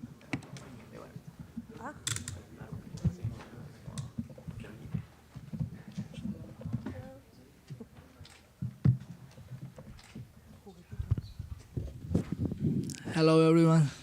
Good to see you. Well, Merab, over here. Yes. Obviously, we just saw you in January, and since then, you've done a lot of media since then ahead of this fight. So I guess just how's life been and how's camp been since that win over Umar back in January? Life's been very good. Like always, I'm just grateful for everything. Yeah, after Umar fight, lots of things changed, and I think I get so much respect. I always get respect before, but like after this fight, like it's just been more positive, more cool, and everybody recognized my hard work, and I'm just grateful for UFC and grateful for MMA fans because of UFC and because of MMA fans, I have a best job in the world. I love my job. I enjoy what I do, and I have another. Every time I have another fight, I'm just blessed and I'm grateful, and I'm in my dream. I was going to ask, because you did a couple, even before the Umar fight, you would do the Q&As in Abu Dhabi, you would do all these interviews, and it was always Umar, and people were maybe even labeling him the uncrowned champion. So you kind of touched upon it, but what has been the fan reception and the media reception since you did defeat Umar? Are they actually putting respect on your name now? Yes, I guess people wanted to see this fight, and now once they see, now they move on quick, and since that, it's just been very positive. Every time UFC offered me Umar, I say yes, and it was no problem to fight Umar just under contract. I was, with MMA fans and some what's they called, some drama people and stuff. It's like I always. I don't like how they ask me, and I don't like how Umar was acting, But of course, at UFC, I say yes to. I was ready for fight, and since that there is no drama and everything is good. Do you like this build up to Sean now? Because it's been pretty respectful between you two. He even was in here and said he called you the best bantamweight ever. If anyone can fight 4 times in 1 year, it's you. So it's been very respectful between you and Sean, this build up. Yeah, of course. Listen, most important is just show up, fight day, and then fight, and that's we don't have to have a drama if it's not organic, if it's not real, I like it because now, when you look, O'Malley is best deserving contender for now, because Corey Sahagan just fight. He's just coming from new win. Yeah, I think he's maybe next, but before, I guess Peter fighting somebody else, and then no one. It was no one. So I guess me and Sean, that's what UFC wanna book, and of course I was ready for whoever, and just this is cool. Just respect each other. I respect him as a fighter, and so it's nice to hear from him to respect for me too. To be honest, I'd rather he still talking trash. It will be so much better, because so. But it's all good. This is good how these fights build. I'm good, man. We just have to focus fight, and then. This fight will be much better because this time no excuse. This time, I get much better, and then I'm gonna looking for finish. Well, you kind of touched upon it. No excuses. You want, his coach has said, he had a bad hip and the lighting was weird. Chael Sonnen said he was being pulled in these directions. Sean's made a lot of lifestyle changes. So, did those excuses bother you at all after that fight? And how soon did you want to fight Sean to kind of prove that I was just the better man no matter what? No, I mean, after the fight, O'Malley said, even he said in his interview, even when my mom asked me what was wrong with you, I tell him nothing. I just lost the fight, and then the excuse starts a couple of days later. But yeah, so I just wanna give him another chance, another. That's what the UFC wants, and then I think he's dangerous because when I was fighting him and it was first time so easy, and my thought was how this guy can beat Aljamain Sterling, because I training with Aljamain Sterling and he make me humble every time I training with him. So, but that's why the O'Malley is dangerous, and I recognize that, and I cannot relax any fight with him. Even if we fight 10 times, I have to still treat him as a dangerous guy. We saw a video of you training with John Wood at Syndicate, and his phrase was he wants you to turn the fun into a finish. That's what he wants to see you doing there. So how does Merab do that? How do you turn the showboating and the fun into a finish in the octagon? Yeah, so I think this time I will be more focused for finish and more focused for damage. Yeah, like, I first fight when it was too easy and I was too relaxed there, and I see everything, I control everything, and I did kiss him. I did make fun of him, but this time, so I'm gonna focus more. Like finish. That's what we was working on, and that's what I'm looking for. And then just looking for too. Last one for me. It's one thing to fight 4 times a year as a contender in 3-round fights, but to fight 4 or 5 times a year as a champion, that's 4 or 5 5-round fights. How do you combat burnout and just exhaustion from just constantly preparing for these title fights? I love training and I love fighting. Everybody who knows, I always training. Even I am in vacation, I'm still running. I'm still doing my best. And like I said before, every time I have a fight in UFC, I'm blessed, and that's what I love. I'm just happy to be busy, happy to have a best job in the world to fight. Hopefully we're gonna switch the weight cut style. I'm gonna after this fight 1 month later, I wanna just test weight cut, like new style. I wanna ask UFCPI help, like with John Wood, and I'm still doing a kind of my style, like my old style weight cut. And if we find there is more easy way than how every fighter is doing, like new style weight cuts, and then I will be even more happier to fight. What's the current style, like the old style you're using?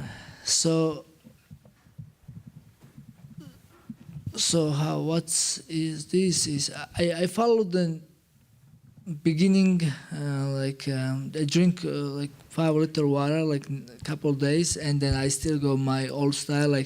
So since last night I stopped drinking water, I stopped eating, and today of course no eat, no drink, and on a hard working session tonight. Hopefully I can cut 4 pounds, and then tomorrow I have to cut like 4 or 5 pounds again. So usually what every fighter does, last day, which is Thursday, they cut 10 pounds. But me, I split those 10 pounds to 2 days, but I don't eat and I don't drink last 2 days, and that's how I cut weight. So, and then if we test and if it works for me and how they do also, they sit in hot tub or they sit in a sauna blanket, or sauna, and they cut 10 pounds there. But me, I split 10 pounds to 2 days, and I usually run or work out. That's how I cut last 10 pounds. So, and if we figure it out, then it will be this test weight cuts easy, and if it works for me, and I'm gonna keep it, and I will be even more happier. Merab, right here. You're on a 12-fight winning streak right now, and the only people in UFC history that have won 13 fights in a row or more are Anderson Silva, Islam Makhachev, Kamaru Usman, George St. Pierre, John Jones, Demetrius Johnson, Khabib Nurmagomedov, and Max Holloway. What would it mean to you to be in that very elite group? Wow, this is big, and yeah, this is another motivation for me. But this is great. But I'm just gonna focus for my next fight, like I was before, and then we, God willing, win this fight, and yeah, lots of records, lots of new history will made. This is good, you know. I mean, it means a lot, you know. Just to mention my names with these guys, I'm grateful. Yeah, and I know you said you're kind of maybe going to be willing to take some more risks in this fight compared to the last one because you felt it was easy against Sean.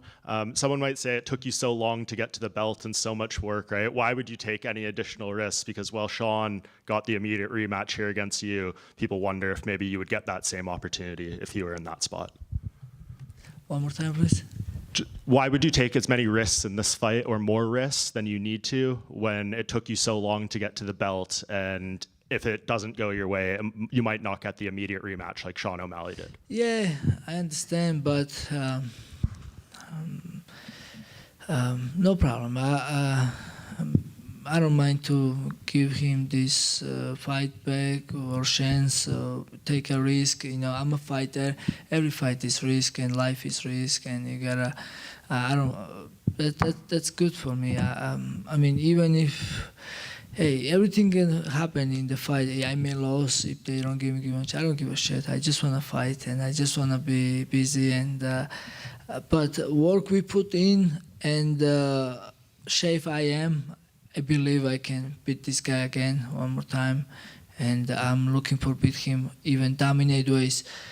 And yeah, so actually the how dangerous he is, it excites me more. Merab over here. You know, your best friend Aljamain Sterling is here. Do you get more nervous when you fight or when he fights? It's always like this when your friend is fighting, you nervous more, but also same time I know how good Aljamain Sterling is, and I'm also very comfortable every time he's fighting, and I'm very stuff like this. But when I fight, I'm not nervous at all. Just weight cut is always my number one thing. Once I make weight, everybody will see how happy I am after and fight. I'm just go there and do my thing. And it looks like you're learning a lot of good style from Aljamain Sterling. You got the green suit on. You got any sponsors you want to shout out? Yes, I learned so much from Aljamain Sterling. Yes, most important is fight technique and wrestling technique and good, fight stuff. But yeah, I learned how to dress from Aljamain. It's classy. Yeah, I have of course good sponsors like this watch from Georgia called Sikolia, which is good, and shout out to all my sponsors and shout out to all the sponsors who's willing to sponsor athletes, and thank you guys. And Merab, over here. How do you see the rematch with Sean coming? He will try to avoid the taking downs. Do you think it's going to be this time again 5 rounds, or maybe you could finish it before? I'm ready for hard fight. I'm expecting best Sean O'Malley and best shape ever, and like I said before, I'm looking for finish, but if I have to beat the shit out of him in 5 rounds, I'm ready to do that too. Also, you mentioned Corey Sandhagen. After you win this fight, maybe to Sean O'Malley, he will be the next for you. he asked for the opportunity before. Yes, so right now, clear contender looks like it's Corey Sanhagan, especially we never fought each other. Yeah, he is. He has a good style, good fighter. He has a lot of win. He beat a lot of good guys in this division, and I'm sure MMA fans wants to see this fight. But most important is what UFC wants, you know. And I am champion now, and whoever UFC will give me, I will fight the next contender, next best guy in division. And last one, Merab, most people in social media said that the less risky thing that you do is fighting, because you always do a lot of risky things in your personal life. How do you respond to that? Yeah, I agree with this. In every fight, I never get hurt. I hurt myself when it was my second fight when I was fighting Ricky Simon, and I take him down and I landed in my head and knock myself out. That was only fight I get damaged. Every other fight, as you guys saw, I'm usually fresh and just little scratches. But usually after the fight, I'm healthy and injury free. But even outside, I do lots of crazy stuff, especially if I'm in nature. Something animal wakes up on me, but. Most injuries I get in training, you know. Thank you so much and good luck. Thank you so much. Merab, right over here. There's been a recent addition to the bantamweight roster. Of course, Patchy Mix is now in the UFC, and I know for you, you've spent a lot of time in the gym with him, especially in Las Vegas, on the mats and stuff like that. What do you think about him being in the UFC now, and how he fares in this division? Patchy Mix is a great fighter, and yes, we're training a lot. He's one of the best, and I respect him. I'm happy for him he's in UFC right now, and I wish him all the best. It's good for UFC, good for division. We have another top fighter in this division. It's good. Yeah, he told me he was coming UFC, and we talk about this. You know, it's even we are cool, we are friends, we are training together. It's not like same like it was between me and Aljo. And if the times comes that we will fight each other, it's nothing personal. He's fighting for his family, I'm fighting for my family and my team, and that's all good. And I wish him good luck to his fight, and hopefully I'm gonna win this fight against Sean O'Malley, and we'll see from there. And this could be a big month for Georgian MMA with you defending your belt this weekend, and then later this month you'll have Ilya fighting for the vacant belt. What would it mean to you to be the spark of such a big moment for the Georgian community? Man, this will be everything for me to just win another time for my country in UFC. You know, of course, every time I fight UFC is blessed, and then especially, yeah, now we are even. I'm sure my win will motivate Ilya and other UFC fighters again. Just yeah, another reason to why I have to win this fight. And last for me, Sean hasn't fought since the original matchup, and of course you have. He's had a lot of prepare for only you, a lot of time to prepare for only you. What do you expect from Sean this fight around, and do you see him doing anything differently than he did in the first fight? Yes, like he said, he should be 70% better because he quit lots of stuff. He quit social media, he quit smoking weed, and I'm sure he was more focused wrestling, getting better knockout power, and yeah, I want to test all that. And yeah, I'm ready for best version of Sean O'Malley. Thank you. Thank you. Okay, over here. Pantoja's a very dominant champion at flyweight. If he moves up to try to become the double champ, is that a fight you are open to? Yes, he's respectful champion, and if he moves up and UFC let him fight for the belt, no problem. I'm a champion now, and I will fight whoever UFC choose to me fight. My other question is, like you said, Sean O'Malley has talked about quitting smoking and adopting a healthier lifestyle recently. Do you think these changes will affect how he competes against you in the octagon? I was talk all that in Aljo's podcast, everything about this. Sometimes you can be best shape, but you can still lose the fight. Sometimes all this doesn't matter, but of course it helps. You have to do your best always in your training camp, and most important is he's very humble now, and I think these things will help him. It looks so humble for me, because first fight when we have a face-off or every time we met, he was always just keep disrespect me. He looked me on top like he was thinking he was better than me, and I'm sure all these changes will help him. Yeah, last question. Do you believe you humbled him? He seems more humble than he was before my fight. Thank you.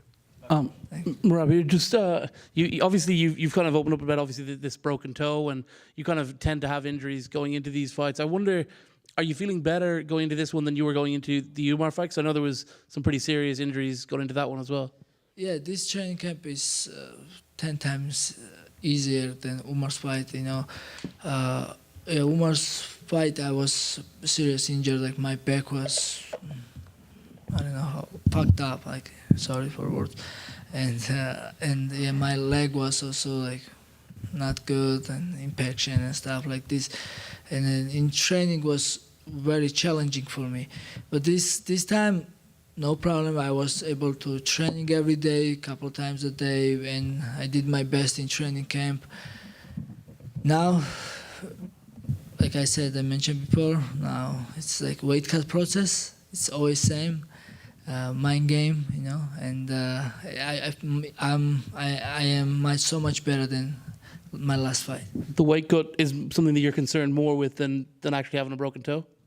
Say one more time. You're more concerned with the weight cut than having a broken toe? Oh yes, of course. Yeah, weight cuts is always challenge.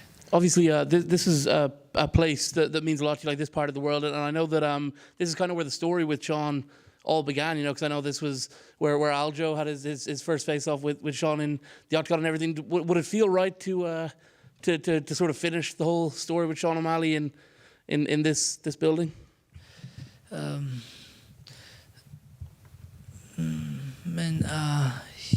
I mean, we have, of course, so much story and so much stuff, but yeah, I'm just focused of good fight Saturday night and just show my skills, show my, show good fight people, show people what they deserve. I think it's gonna be a good fight, and yeah, like I mentioned before, make him humble again. It's a fight. Everything can happen. Not always best fighter wins, and I'm gonna make sure not happening this time. I believe I'm better than Sean O'Malley, and I gotta make sure I have to do my job best, and I want to beat him. That's it. The last one, as an opponent, where does he rank in terms of the best guys? You fought, I think, 4 world champions. Where does he rank among the best opponents you fought? Right now, he's my next opponent, and every time I fight somebody, I have to treat him as a best challenge, and he's my next one again, and he's the best guy now. He's in best shape, and he wants to knock me out. So, right now I'm gonna put him as #1 because he's my next one. Thank you. Thank you, guys. Appreciate it.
guys.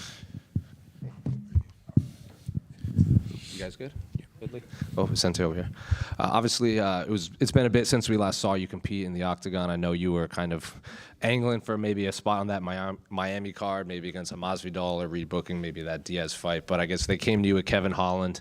I think when they announced this, fans were surprised you hadn't been matched up before, considering how long you've been in the division. So I guess, did you want to fight sooner, and what do you make of Kevin as an opponent? Yeah, I mean, I definitely wanted to fight sooner. After I had a quick finish in December, so I was, fresh to get back in there. But at the same time, we needed to line up an opponent that made sense. And I think Holland is a great opponent.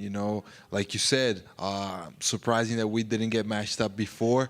I think our styles match up so great, to have a possible fight of the night. And yeah, I'm excited for this fight. Well, he was in here earlier, and I think his exact phrase was, he goes, I hope Vicente can tap into the old Vicente that we'd seen that can go in there for a war. And he seemed like maybe you don't take damage as well as you have in the past, and he thinks if he touches you, you're not getting back up. So I guess, how do you respond to, not just him, but maybe fans say like, oh, maybe Vicente can't be in these wars anymore? Well, keep an eye open on Saturday. You guys will see. You guys will see if I'm ready or not for war. And yeah, I'm excited. It's a big fight and a challenging opponent. I like it. He's going to take out the best out of me for sure. Did you have to bring in anyone specific? Because Kevin is a pretty tall welterweight. He's obviously was ranked a middleweight at one point. I mean, I didn't bring anybody specific because there at Killcliff we have so much talent, so many guys. I've worked a lot with Delano Taylor for this fight, Jason Jackson, also Gregory, Robocop. We always train together, and I mean, nobody gets bigger than that guy. He's really tall, very explosive, and kind of trying to get all these different guys to give me different looks, because really Holland is unpredictable. He's not that kind of fighter that always fights the same. Sometimes he'll bring some crazy moves, and sometimes it works. So I got to be ready for that kind of unpredictability. But I feel ready to any area he wants to bring the fight. And quite a few of Kevin's past opponents have brought in people and told him to, maybe not bring him in, but can you talk to me during the fight? Because, Kevin famously has full conversations during the fight. So have you incorporated that into your training as well? Yeah, especially Delano, he did a little bit of that during sparring, and it's fun. It's funny, but it's fun at the same time. I watched a lot of Kevin's fights, and I don't know. I just think he fights the way that he is, and I don't get bothered by that. I think that he's definitely trying to play into the mind of the guy, but I think it's gonna be fun, and I'll enjoy it in there. Last one for me, unrelated to your fight, but I think the first episode of Embedded, your son kind of stole the scene when you asked him, what do you do when you see an alligator? And his response was, fight it. So I guess, what are you teaching your son, and how many alligators are you running into down there? Man, I'm not teaching him to fight alligators. He just thinks he has to fight anything that is dangerous, anything that I tell him, hey, this is dangerous, and no, I can punch it. Like, I remember I would tell him, like, hey, watch the road, because if you go there and a car comes, it can hurt you. And he, no, but I'll break it. I'm like, no, you're not going to break the car.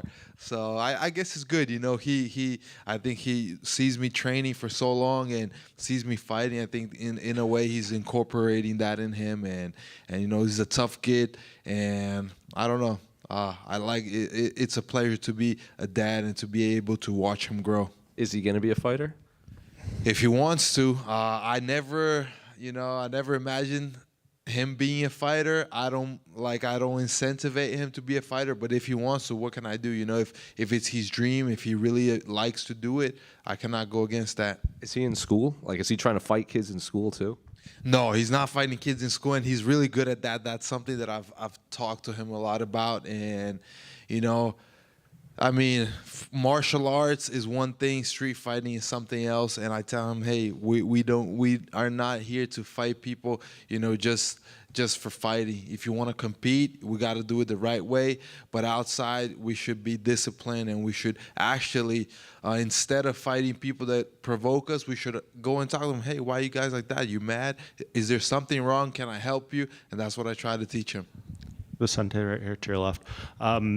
You go into this fight with 14 finishes in UFC welterweight competition. Matt Brown, who's been retired for a couple of years now, has the record with 15. I know you don't try for the finish, it's just kind of the way you fight, but what would it mean to you if you could tie that record in this one?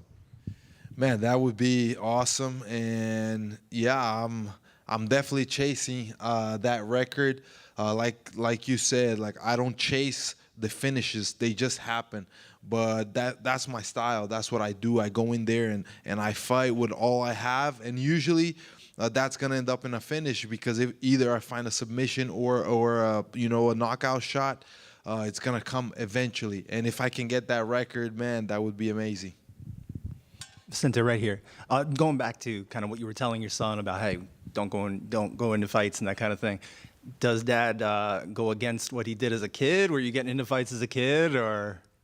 So it was mixed. I grew up with martial arts very young, since because my mom is a black belt in karate, so I learned that in karate. But later on, right before I started training Muay Thai, I was around like 12 to 14 years old. I got into some street fights in school and at the street, with friends and stuff.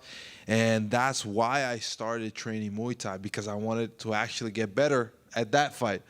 But once I started training and competing, my teachers in Muay Thai, they were very clear, like, if we catch you street fighting, you're out of the gym. And that's when I stopped, and especially because I didn't want to stop doing that. I loved competing. I loved doing that so much. And later on, I started to realize, hey, I got so much skill. It's not fair that I do that against somebody that trains nothing. And I have an environment where I could do that, which is a ring or an octagon, go out there and really compete against guys that are ready for it. And obviously, because this was later in life, you're not when you were living in New Jersey as a young child, right? Like, yeah, all that was in Brazil. Yeah. But with the idea that you spent a little bit of time. How old were you? 6, I believe, when you left New Jersey? Yeah, I was about to turn 7 when I went to Brazil. Yeah. So how much, like, what kind of meaning does New Jersey have for you? Obviously, you're here. You left early, but how much of a home is this to you at all? I was back to New Jersey almost every year after that because my dad still lives here. Here from the hotel, my dad's house is 20 minutes away. So for me, this is very familiar area. It is, one of my homes. I always say, like, I have 3 major homes, and one is Brasilia. The other one is New Jersey, and back in Chile because my dad's heritage, he's Chilean. So I've fought in all these places, and it's always, I always feel the support from everybody from New Jersey, and I feel at home for sure here. This is where I was born.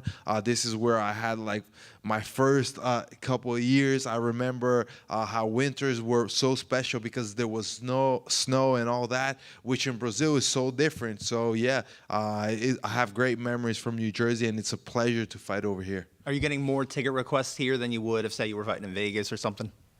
I think so, for sure. I always get a lot of support, especially like people text me and messages, DM me, and all like the New Jersey, everybody here from New Jersey always supports and also is like asking me to be here to fight over here. So yeah, it's great to actually be here now. Thank you. Vicente, right here. So you had said on a podcast I watched recently that it's not easy to get a ranked opponent right now. Can you talk about the current state of the welterweight division, JDM beating Bilal, and just everything going on? Yeah, so we got a lot of movement in the division, and I really think that's amazing. That's great. I like to have like all the fans with the eyes in this division. We have Makhachev moving up. We have so much new talent in the rankings, and that's one of the reasons I think it's been hard for me to find an opponent in the rankings, because a lot of these guys that are getting into the rankings that are new guys, they want to fight up, and I understand. I've been there. I wanted to fight up, and maybe other guys that are veterans, they look at me and like, wow, why am I going to fight this guy? Let me look for, a better fight. And that's why I've been choosing, like, I got to stay active. Let me fight Holland. I think that this is a great fight, a big fight, and he's a big name as well. So I think, like, this is what sets up for me to start moving in this division. I got to stay active because the division is moving. The champions have been changing, and I want part of that action. I want to be up there. So you talked about not just getting records, but extending them after your last win and doing things that other people haven't done. What are some things on your mind that you think you could do very soon that could potentially lead you down that path? I think the biggest thing is just finishing people. That's what I do. I'm really good at doing that. I never thought that, you know, this would be one of my records, but hey, I'm good at submitting. I'm good at knocking people out. I have the record for most Darces in the UFC. Anything that I can extend and is gonna add up to the legacy of myself as a MMA fighter, I think that's what I'm looking for. And at the end of the day, it's about going out there, getting a big win, and doing it in my style. Vicente over here. You and Joaquin Buckley fought. You've trained with Kamaru Usman. That's an absolute barn burner. Who do you think wins that fight next weekend? I think that is an amazing fight. Really excited to see that fight. You know, I'm great friends with Kamaru, and I have him on this fight for sure. But I think it's a much tougher fight than people think, especially because of the moment, right? Buckley has shown that he is really good, not only explosive, but he's technical. He knows how to go in there and make the right choices against the opponents he's been put in front of him. So he is much more dangerous than people anticipate. But with that said, Kamaru has been, you know, the most dominant champion in the last years of the welterweight division. He is still as strong and as you know, ready to fight as he was in the past. I've trained with him not long ago, so I know that he is as dangerous as before. And when you face a guy like that, man, it's tough to get a win against a guy like that. You know, he lost to Leon Edwards, and then he lost to Chimaev in the division above. So I really think that he has a lot to show, and it's going to be a big test for Buckley. And I have, for me, like, everything's on Kamaru. I think that he's favored for that fight. That's going to be a great fight. And one more question from me. Killcliff has so many great high-profile fighters. Could you share the names of a few prospects that we don't know about yet?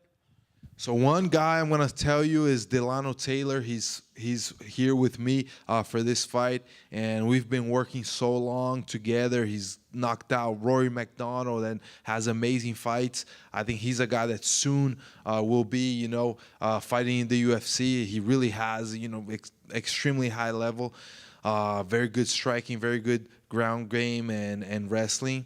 And let me see another guy. Man, we have so many. I don't know. I cannot point one specific name out now. I don't know. I'll leave it to that guy, but I can tell you we have a whole bunch of Russian guys over there that are working. Now we have some guys that came in from England that have also been looking good, and most of these guys are like 20, 21, 22. Another guy I remembered, Nikita. Nikita is a beast, and he's I think 20 years old, and he's trains like it's crazy. So it's a lot of talent over there. And just one from me, Vicente, over here. You mentioned the trash talk thing you were just saying about Delano helping you with it. We view you as like one of the nicest guys, I think, in MMA. So how are you going to deal with that on Saturday? Do you just ignore it, or do you have some trash talk that maybe we don't know about that you hide in your back pocket? No, I definitely don't have trash talk, but you know, I have two fists that hit really hard, and that's enough for me. You know, I can talk with my hands, and I think it's just fun. You know, I even like look different. I don't think that Holland is really that kind of guy that trash talk is kind of disrespecting you. I think it's more about having fun in there. He's just doing his thing, and I mean, whatever he does, I'm still going to respond in my way. I'm out there to have a great fight and to beat him. At the end of the day, I want to, you know, knock him out and get a big win. Yeah, just one over here. We got, obviously, Jack as the new champ. So how do you think he does against Islam? I think that's a tough fight, but for both of them, I think that Islam is very dominant in his game. He's experienced. We know that he's a great grappler, great wrestler, has a lot of cardio, has experience fighting a lot of 5-round fights. So I think all of that is on Makhachev's side. Now, Jack is the bigger man. He's going to be stronger. He's a great striker. I think he's very, very intelligent. He showed that in his last fight. You know, his pace is amazing, his precision, and he hits hard. So I think that when you see that kind of fight, like, we have to see how Makhachev is going to adapt to the power of the 170 division, because we hit different. We hit harder, much harder than a 155er, and that's what Makhachev is going to have to go through. And on the other hand, I think it's a great opportunity for Jack just to show the kind of champion he is. You know, he right away, his first defense is going to be against a big name like Makhachev. I think it's going to be a fun fight, and I like to have a long time we haven't had like a real striker as a champion of this division, and I like to see Jack as a champion. Thank you guys.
You mean be an Olympic gold medalist, a MMA two-time MMA champ, and a UFC champ? What would it mean? Woo. I mean, it's a testament, I think, to my character, my grit, my determination. I'm very happy with my career. I have climbed a lot of mountains. I have done more than most will ever do, and I'm very satisfied with it. But this belt is for me. Can winning a belt compare to an Olympic gold, no matter what? We're gonna find out on Saturday night. We'll see. We'll see. I'm sure it's gonna feel very similar. Kayla, over here, outside. You know, obviously, you know, you're used to people talking before, but I feel like every interview I've seen you do, it's always, let me read some quotes that Juliana said about you. So has this been more of an annoying build-up? Because it's never about the fight. It's always about what Juliana's been saying. No, I mean, I think that's part of the business, you know, and Juliana doesn't excel at fighting, so she has to excel at the other piece of it. And it's not personal to me, you know, she's just doing her job. Was that a hard part to, like, when you first got into MMA? Because, like, in the Olympics, it's a tournament. Like, no matter how much you talk. Yeah, and not only that, it's like a Japanese sport, so it's like the most respectful sport in the Olympics. So you say it's not personal, but it seems like the fans are very much behind you. Have you kind of felt that? I have, and I'm so grateful for it. I feel like Juliana is the perfect villain to, I guess, make me a hero in people's eyes. I think before everyone's like, oh, I don't know if it's my dominance. I don't know if it's because I am so, like, physically strong looking, but I feel like or maybe because I haven't been in the UFC for very long, but I feel like a lot of people weren't too keen on me, and now all of a sudden it's like I'm America's sweetheart, and I'm just gonna take it and run with it. And, you know, you kind of said it, like, you know, Julia's not good at fighting, so she has to sell a fight. And we've heard that before, but yet she keeps winning. So I guess, what is it about Juliana's style that gives people problems? I mean, I think she's got heart, you know? She's a fighter. And at the end of the day, that's probably one of the most important qualities you can have is that heart and that grit. She's unorthodox. You don't really know what is coming. I think it's probably a tough style to emulate in training. She's unorthodox, and I think that she has this like. Yeah, I just believe I'm better everywhere. I think that I'm bigger, faster, stronger. I think that I've got more positive experience. I think that my grappling's better, my striking's better. I think that my fight IQ is higher. And like, never mind being inside of a cage. Like, I'm a fighter in life. And so if she thinks that she's gonna like outfight me, she's got another thing coming. Well, you know, the countdown, they did this, the part where she brought in Max Snyder to train with her. Is that just the countdown kind of like latching on to something, or is that something that, like, smart thing she's training with him? I mean, do you think that you could learn to paint like Picasso in 6 weeks or 8 weeks or 12 weeks? No. Do you think that you could be Scorsese in 12? Like, good luck. You know, I applaud her for leaving no stone unturned, but I've been doing judo since I was 6 years old. Like, that's not something you can pick up overnight. The countdown also, I think, like, we've been covering you for a long time. We knew your story with your kids and your sister and your mom. Yeah. But I feel like maybe there's, like we talked, some people only watch the UFC. They didn't know your story. So when that came out, have you seen, how's the reception been to that for people that didn't know what you actually went through?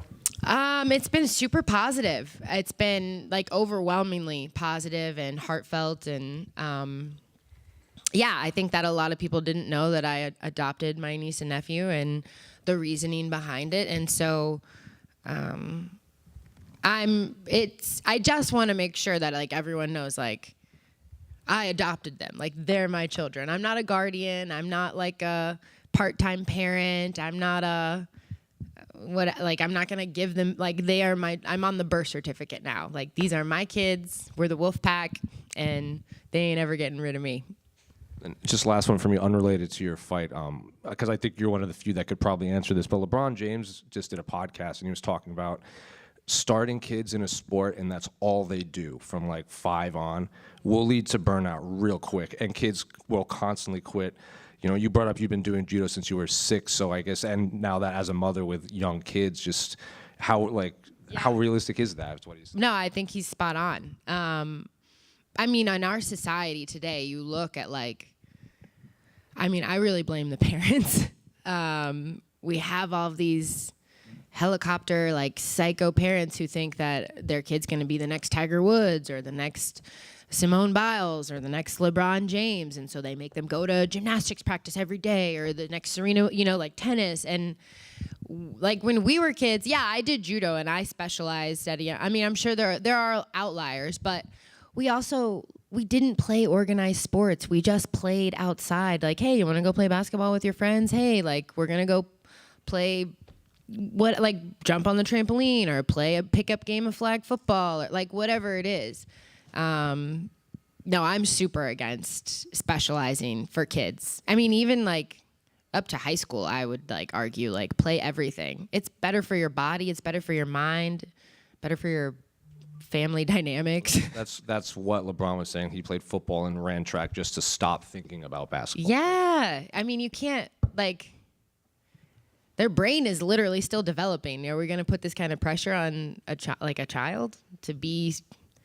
And yeah, don't get me started. My daughter played softball this year, and like, this is her first time playing. So obviously she's not great. Like, and the parents, I was like, I'm gonna end up getting in a fist fight at a softball game. Like, I gotta take a lap and cool off.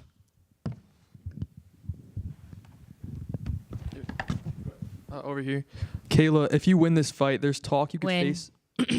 When you win this fight, there's talk you could face Amanda Nunes. How do you feel about potentially fighting someone you used to train with? Yeah, you know, my focus is on Saturday night, you know, one step at a time. Everybody's tough until you beat them, so I'm focused on Juliana. But in judo, it's very different culture and mentality. Like, you end up competing against the same girls over and over and over and over again, and you go to you go to a tournament and then you have a 3-day training camp with all of the girls you just competed with, and then you go to another tournament and you have a training camp. Like, so I used to fight my friends or compete against my friends all the time, and it's not personal, it's just business. Yeah. Juliana's actually been very confident in her pre-fight talk. Do you think that's genuine self-belief, or is she just trying to get in your head? I mean, I think she's got to do what she's got to do to pump herself up for this fight, you know? Like, she's throwing a lot of spaghetti at the wall. She's all over the place, so God bless her. Thank you. Kayla right here. You were a finalist for the Team USA 2025 Hall of Fame class. Despite not getting in, how much of an honor is it to just be up there with some of the greatest athletes in the world? Yeah, I mean, that's, you know, I feel like I am very, God gave me these talents, right, and these gifts, and to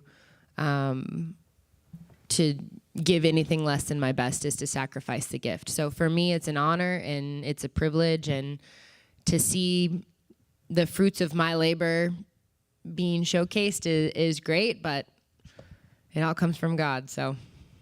You said that growing up, you were always craving recognition and approval from other people. What finally changed in your life that really led you down the path you're on now? Is it finding God? I mean,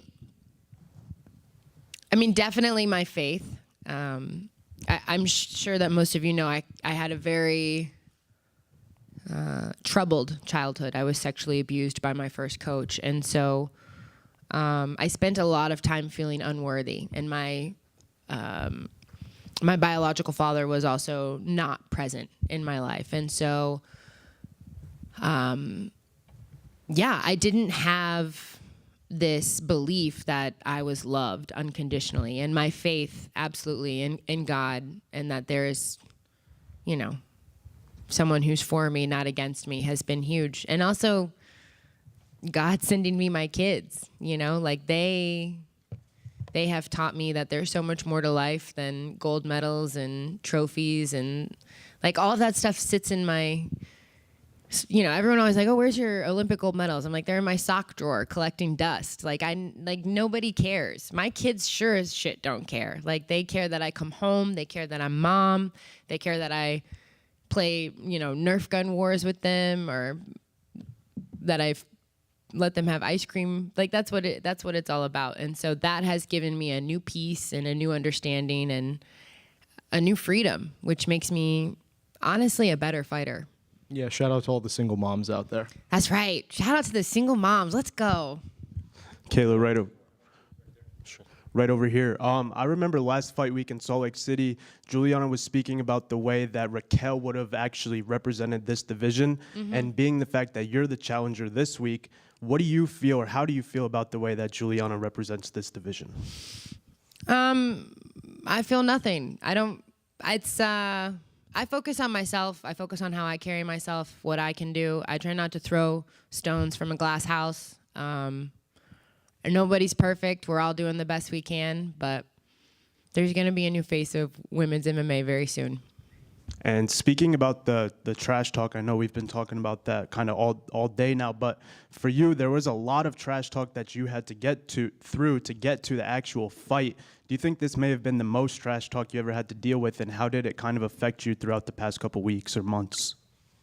I mean, I think hands down, this is the most trash talk. I mean, I don't need, like, the talk itself is trashy. I don't know if it's good trash talk, but it's trashy. This is the most I've ever had to endure. Yeah. It's the worst trash talk I've ever had to endure, too. I'll tell you what. Like, if you, being a female, being in a male-dominant sport, like going to American Top Team, you think I don't hear shit all day, every day? I walk into the gym and they're starting to, so like but this is just poorly done, and I'm ready to fight. I'm done talking about it. I'm ready to fight. And last for me, I'm not sure how much this really matters to you, but when you get the job done on Saturday night, that would be 3 fights into your UFC career before you become, or when you become UFC champion. How does that sit with you? Because that's pretty remarkable itself. Yeah, it's pretty damn good, you know? I think it's 3 fights in the UFC, but this is a lifetime in the making. You know, I've been on the mat since I was 6 years old. I've been I have been doing 2-a-days since I was 12 years old. Like, that's 20 some years of training twice a day, every day, with the pursuit and the goal of being the best possible version of myself in mind. So it might only be 3 fights in the UFC, but this has been a lifelong journey, and I'm really excited. Thank you. Awesome, thanks. Kayla over here. Yep. 2 years ago at the PFL World Championship, you told me discipline is the best form of self-love. Can you explain that to me and what that means to you and how that quote helps you live your life? Yes. Wow, I was wise 2 years ago. Listen to that. Damn. Just gym. Yeah, I think that in our world, especially in our society where we have everything at the click of a button on a phone, like we're dialed into everything. We have a lot of instant gratification. It's very easy to take the easy route. Like, I want it now. I want instant. But being disciplined, you're not always going to be motivated. Do you think that I wake up every day and I'm like, I can't wait to go train and then run 6 miles and then teach my kids and then eat like 2 calories and then go train again? Like, of course not. I'm a human being, but I won't always be motivated. I can always be disciplined. And I know from the proof of my life that when I'm disciplined, I become better. Not just towards my goals, but as a human. I am forged in the fire. When I'm sitting in that sauna at 9 o'clock at night for an hour by myself, I am forged in that fire. And who I become is the best version that I've ever been of me. And that, again, that is my gift to God, that I squeeze the ever-living shit out of this life. I take all of my talents, I take all of it, and I make the absolute most of it. That's love. And another person that's been forged in the fire is your teammate, Dustin Poirier. He's retiring next month. He might actually be the fire. Could you share your favorite memory with the Diamond? There's so many. I mean, it's just like, it's who he is. It's who he is as a person. I'll walk in. Again, those days when I'm unmotivated, I walk into the gym and Dustin Poirier says, "Get up, Kayla Harrison. You're right where you're supposed to be. You're exactly where you were meant to be. Like, you're doing what you're supposed, like, just like the positivity, the role model that he is, the philanthropist that he is, the father that he is, the teammate that he is." I was very fortunate and blessed to be at his fight against Max Holloway when he won the belt. And I was young in my MMA career, and I remember sitting there and watching him and being like, oh, I train with him. Like, he can do this, I can do this. And yeah, he's just an inspiring human being and someone I really look up to. Kayla, just back here, we obviously, you've done it all. You've been multiple-time Olympic champion, made obviously massive money in the PFL before you were ever here, multiple-time world champion. What is it that keeps you going after Saturday night when you're the UFC champion? Well, I haven't found a husband yet, so no. Yeah, I mean, I have a dream inside of my heart. I wanna see how high I can climb. I wanna see how far I can push myself, and I don't feel like I'm done yet. I'll know. It's personal and it's a difficult decision, but I'll know, and I'm not there yet. I still have a lot of fire inside. I love this. Like, this is,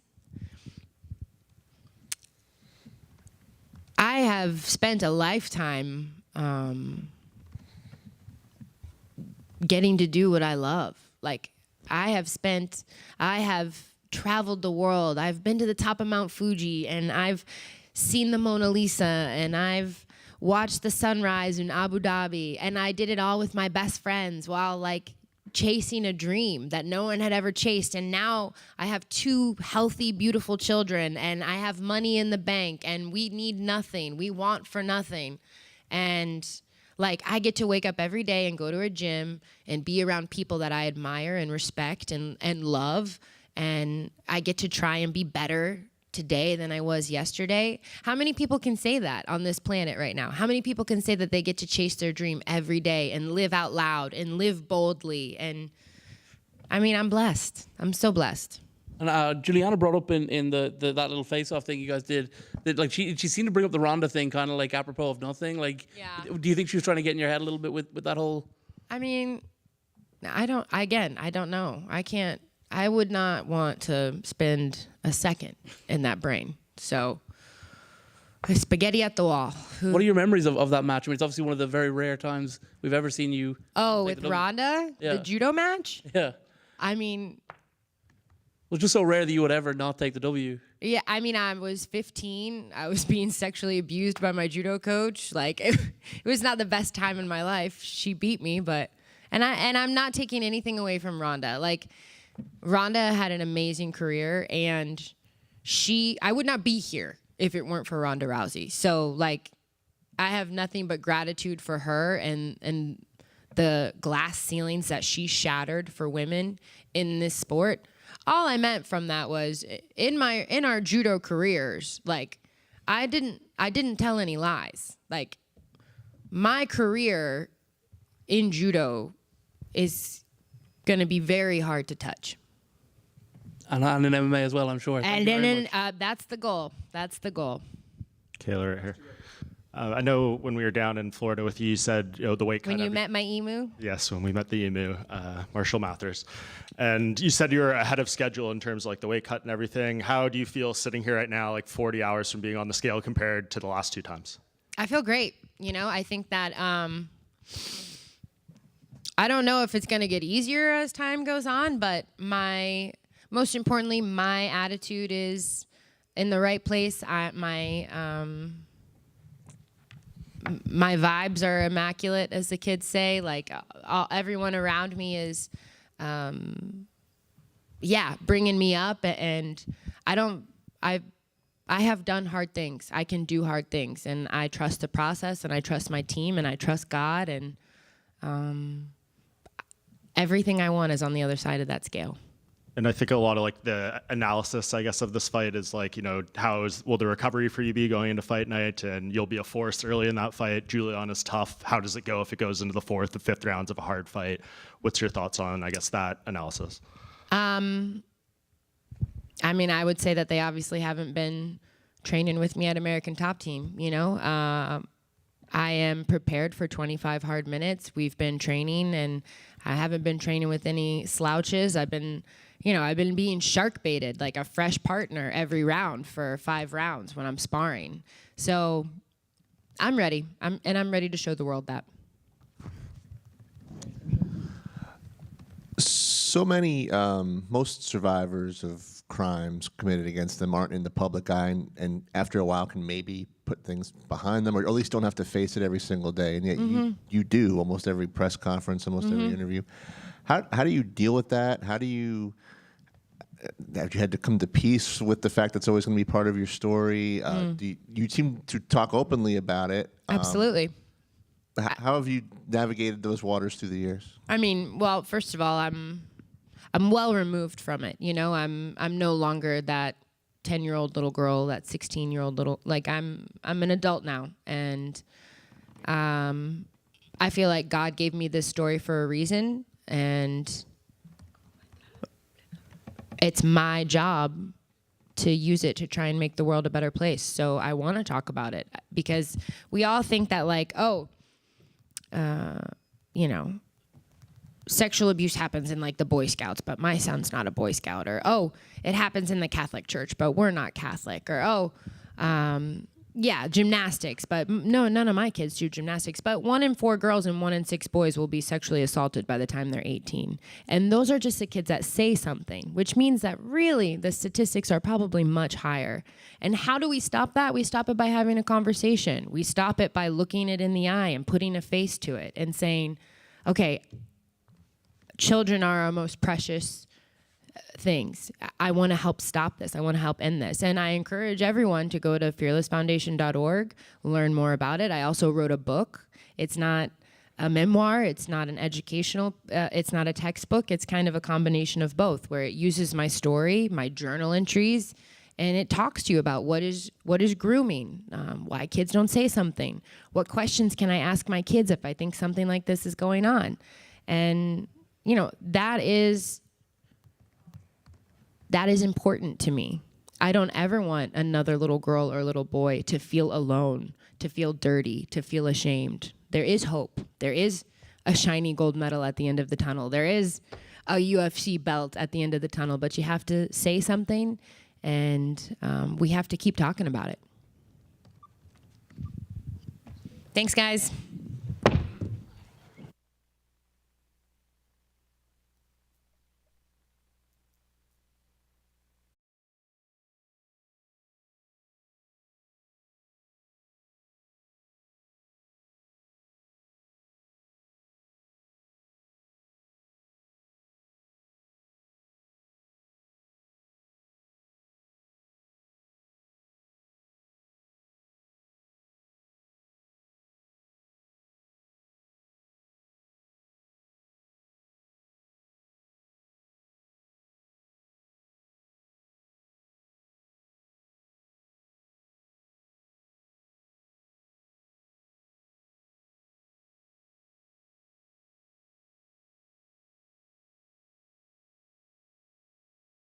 Well, I've been talking to him. I met him outside. I was in the back.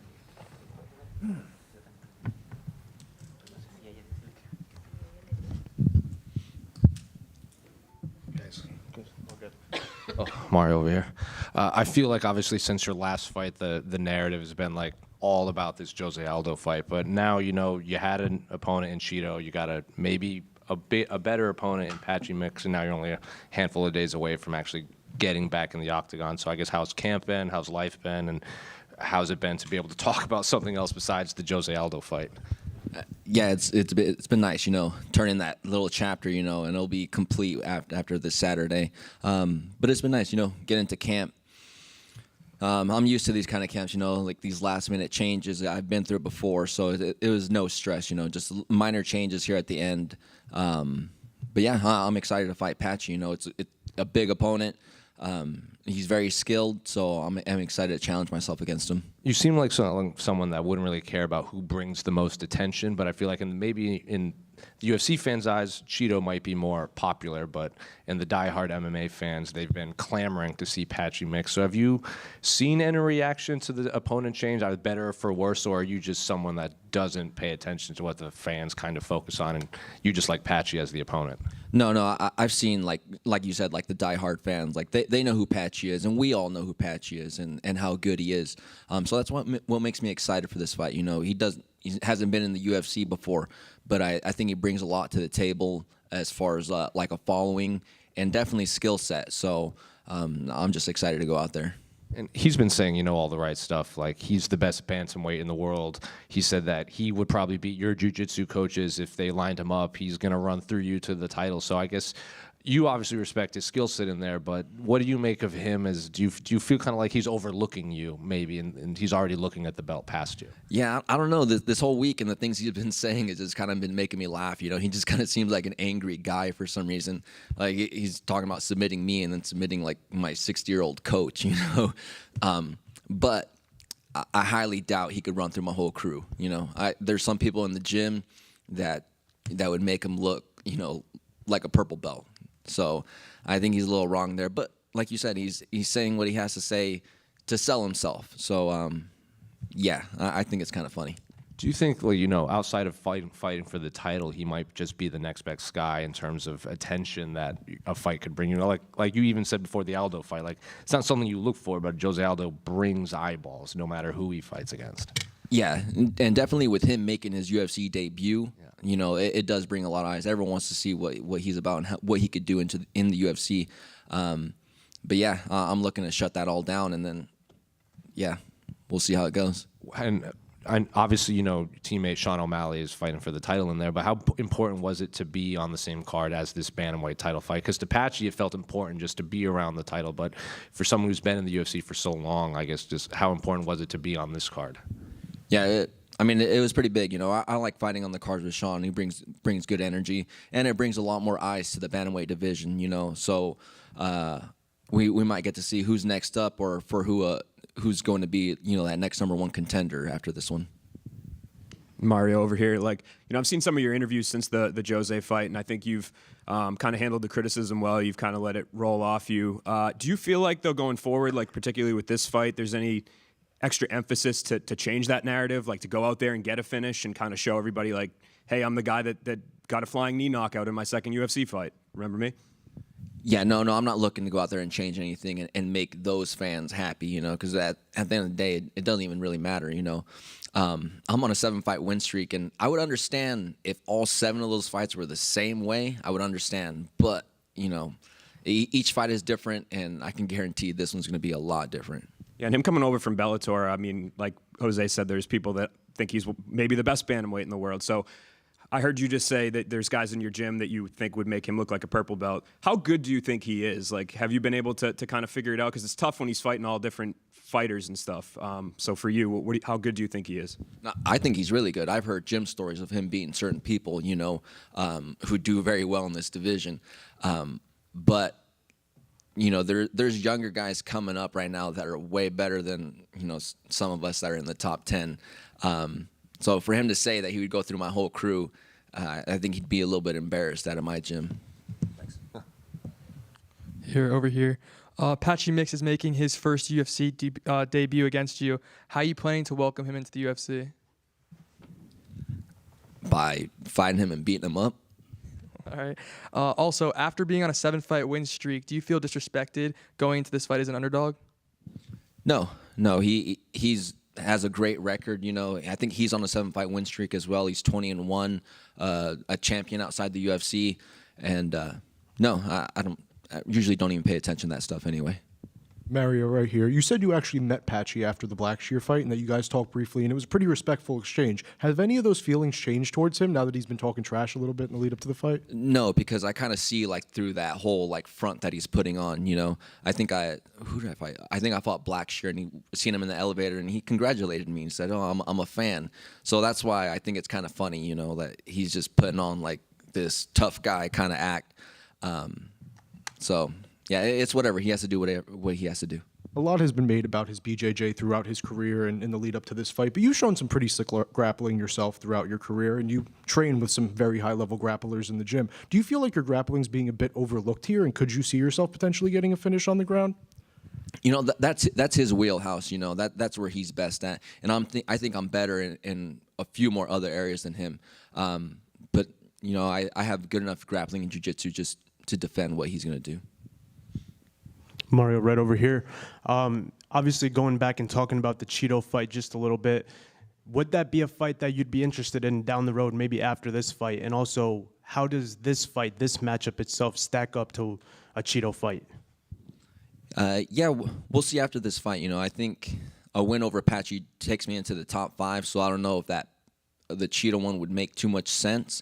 But I think it does stack up well. Like I said, a win over Patchy, I think definitely gets me into the top 5, which a win over Cheeto would have done the same thing as well. 100%. And last but not least, what are your thoughts on the main event? How do you see that playing out?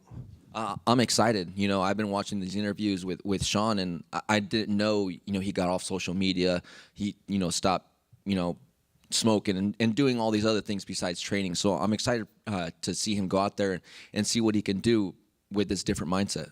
Thank you. Mario, over here. There are some reports that your teammate Marcus McGee might fight Peter Yan next. How do you see that fight going?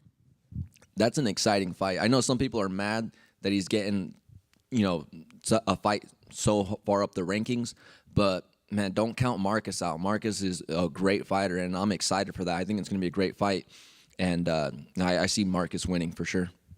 And one more from me. You've trained with your teammate Sean O'Malley for a long time. Outside of fighting, what's your best memory together? Outside of fighting. At the very beginning when we showed up, we're at a fight camp at a house, and this guy was smoking outside. And I asked Sean, "Hey, do you smoke?" "No, man, I would never do that. No, man, that's not me. I would never do that." And then, a few years later, he's just advertising everything. So that's one of my memories I have of him.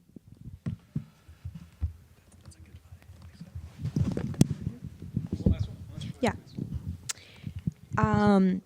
How was different for you, camp, after you knew Chito was out of the fight? Did you change the person that you sparring with after you know about it? No, I didn't have to change much. I didn't even have to change my training partners, you know, because Cheeto's like a little bit longer guy. So we had the same training partners. We just had to adjust game plan a little bit, and that was pretty much it. So it was a pretty easy transition. Do you think you will see him in the future? Patchy? Chito? Oh, Chito. I don't know. We'll see. We'll see how good he does, and if we're in around the same area as far as rankings, we might meet.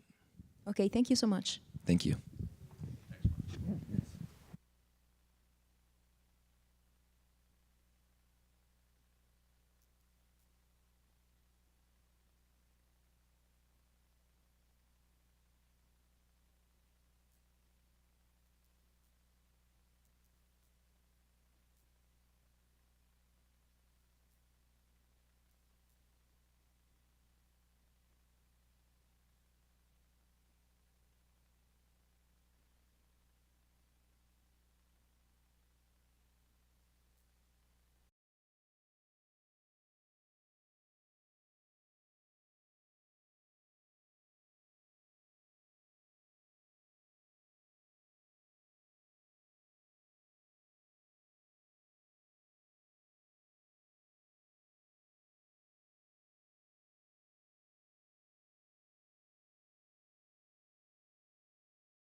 Juliana right here.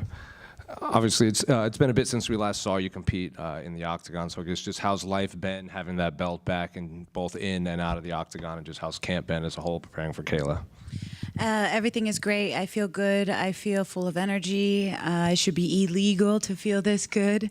I'm really looking forward to Saturday night. Camp was amazing, and we are firing on all cylinders. You know, it feels like the main event, obviously, Sean and Merab is a fight that everyone, they're excited for. But it feels like this co-main event has been what has been building this card. Especially, whenever you and Kayla are on screen together, it kind of just generates conversation and clicks. So have you felt like you specifically have been carrying the promotion for this fight card? And do you feel that your fight has kind of taken some of the spotlight away from the main event? No, I believe that when you work so hard, and I've been fighting for the promotion since 2013, when you work so hard to get to climb the mountain to UFC gold, and you're finally at the top of the heap, this is what comes with that territory. I have an opportunity, I have an obligation as a UFC champion to promote my fight and to get people interested in watching me fight. And these are the opportunities that I was fighting so hard for. So for me, it's something that comes very naturally for me, because this is what I've been building towards in my career my entire life. Obviously a lot of people consider Amanda the greatest female fighter ever, but maybe she didn't do a lot of promotion. She didn't, talk the talk, as some would say. So given that you have a dance partner that does want to talk back to some extent, and her accolades and the interest she brings, do you feel like this is one of the more talked about women's title fights we've had in the UFC? Well, it's just good when you have somebody that can string a sentence together, that can speak the language, and that, is willing to banter back and forth with you. And so it's refreshing. It's refreshing. And obviously, even when she was in PFL, people have been asking for Kayla to, come to the UFC and fight for the title right away. A lot of people thought it'd maybe be Amanda. Some thought it would be you, but it is you. You're the one that gets to challenge Kayla Harrison in her first 5-round fight in the UFC. So I guess what do you make of her as an opponent, and I guess just the interest from the fans and wanting to see her fight for the title for so long? I think that the UFC is the greatest promotion that there ever was, and they do a really good job of creating the best fights possible and making sure that the fans get what they want. And this was a fight that the fans wanted, and it was the biggest fight in the division. And it makes a lot of sense that even though she only had 2 fights in the UFC, that she was able to come in and get a title shot based off of her being the 2-time champion and the accolades that she possesses. So it makes sense, and I'm obviously happy once I found out that it was not going to be Amanda after my win against Raquel. I moved on to the next greatest thing since sliced bread, and that was Kayla Harrison. So I welcomed the challenge. What was it like working with Max Snyder to prepare for Kayla? It was awesome. Max is a Chicago native. He grew up all his life in Chicago, and so for him to be able to come back to his roots, I think that it was great for him to be able to come back and to represent the people in the city of Chicago. So I know that was one of his main goals. And then also, when it comes to being able to say that you made it, he's coaching against somebody that, he had previously worked with, but against a team that, was back then, something that was like this big, huge thing for him as a younger gentleman. And so for him now to be able to, coach against them, I know that it's a nice nod for himself to be like, I made it, man. And so I know that it's a really special time for him as well. And then just last one for me, Kayla said the only chance that you had to win is to turn this into a brawl. So I guess, how do you see this fight actually playing out on Saturday? Well, if she said it's going to be a brawl, then I guess I'll give her what she wants. No, I see the fight playing out with me getting my hand raised. I don't know how, I don't know when. I just know that I am very dangerous everywhere. I have multiple avenues to win this fight. I can win off of my back, I can win off of the cage, and I can win off of my feet. And having multiple avenues and multiple paths to victory is what makes me more dangerous, whereas she has only one shot to beat me, which is laying on top of me for 25 minutes. Juliana over here, you just mentioned that you like having an opponent that banters with you a little bit. She was in here a few minutes ago, and she said that she was pretty unbothered by your trash talk, that you were just throwing spaghetti against the wall, and that you had to overcompensate for your fighting skills with mic skills. Do you think this is having an effect on her at all, or do you think that her being like an Olympic-level athlete with her mentality, like that it's not having an effect on her like some of your other opponents? I am not trash talking. I'm simply defending myself. This all started before I even knew who Kayla Harrison was. When I beat Amanda Nunes, I saw this blonde girl sitting cage side, freaking out, cussing and having all sorts of obscenities to say about me for beating Amanda Nunes and throwing a gigantic wrench in her plans. So she's been trash talking me for a long time, long before I even knew who she was. And then it created more of a problem for me when she said that it was going to be the media's fault. It was going to be the media's fault for having blood. They were going to have blood on their hands for you guys giving me the delusion to think that I could hang with her and stand across the octagon from her. Then her agent had made a comment that she was going to win by murder and that she was going to catch some murder charges because she was going to murder me.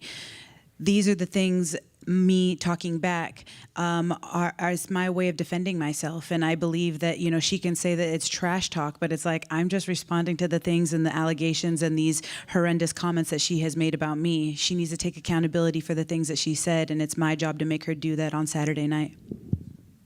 Juliana, over here, you're a two-time champ. You know how to bounce back. What advice did you give your teammate Bilal Muhammad after his loss at UFC 315? I didn't think Bilal lost. I watched that fight and I was like, yeah, we got it. And he won. And then when they called it for the other guy, you know, kudos to him. But I thought that Bilal won. So I didn't really give him any pep talk except for the fact that, I'm sorry, my brother, you got robbed. So.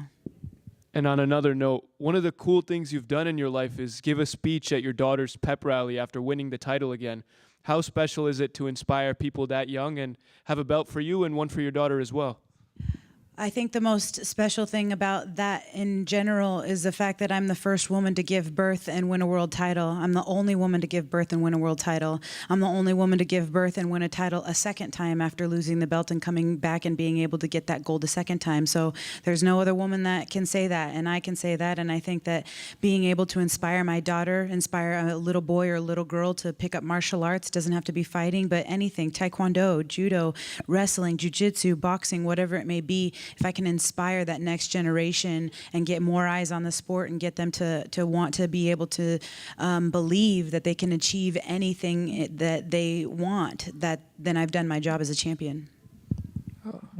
Juliana, right here.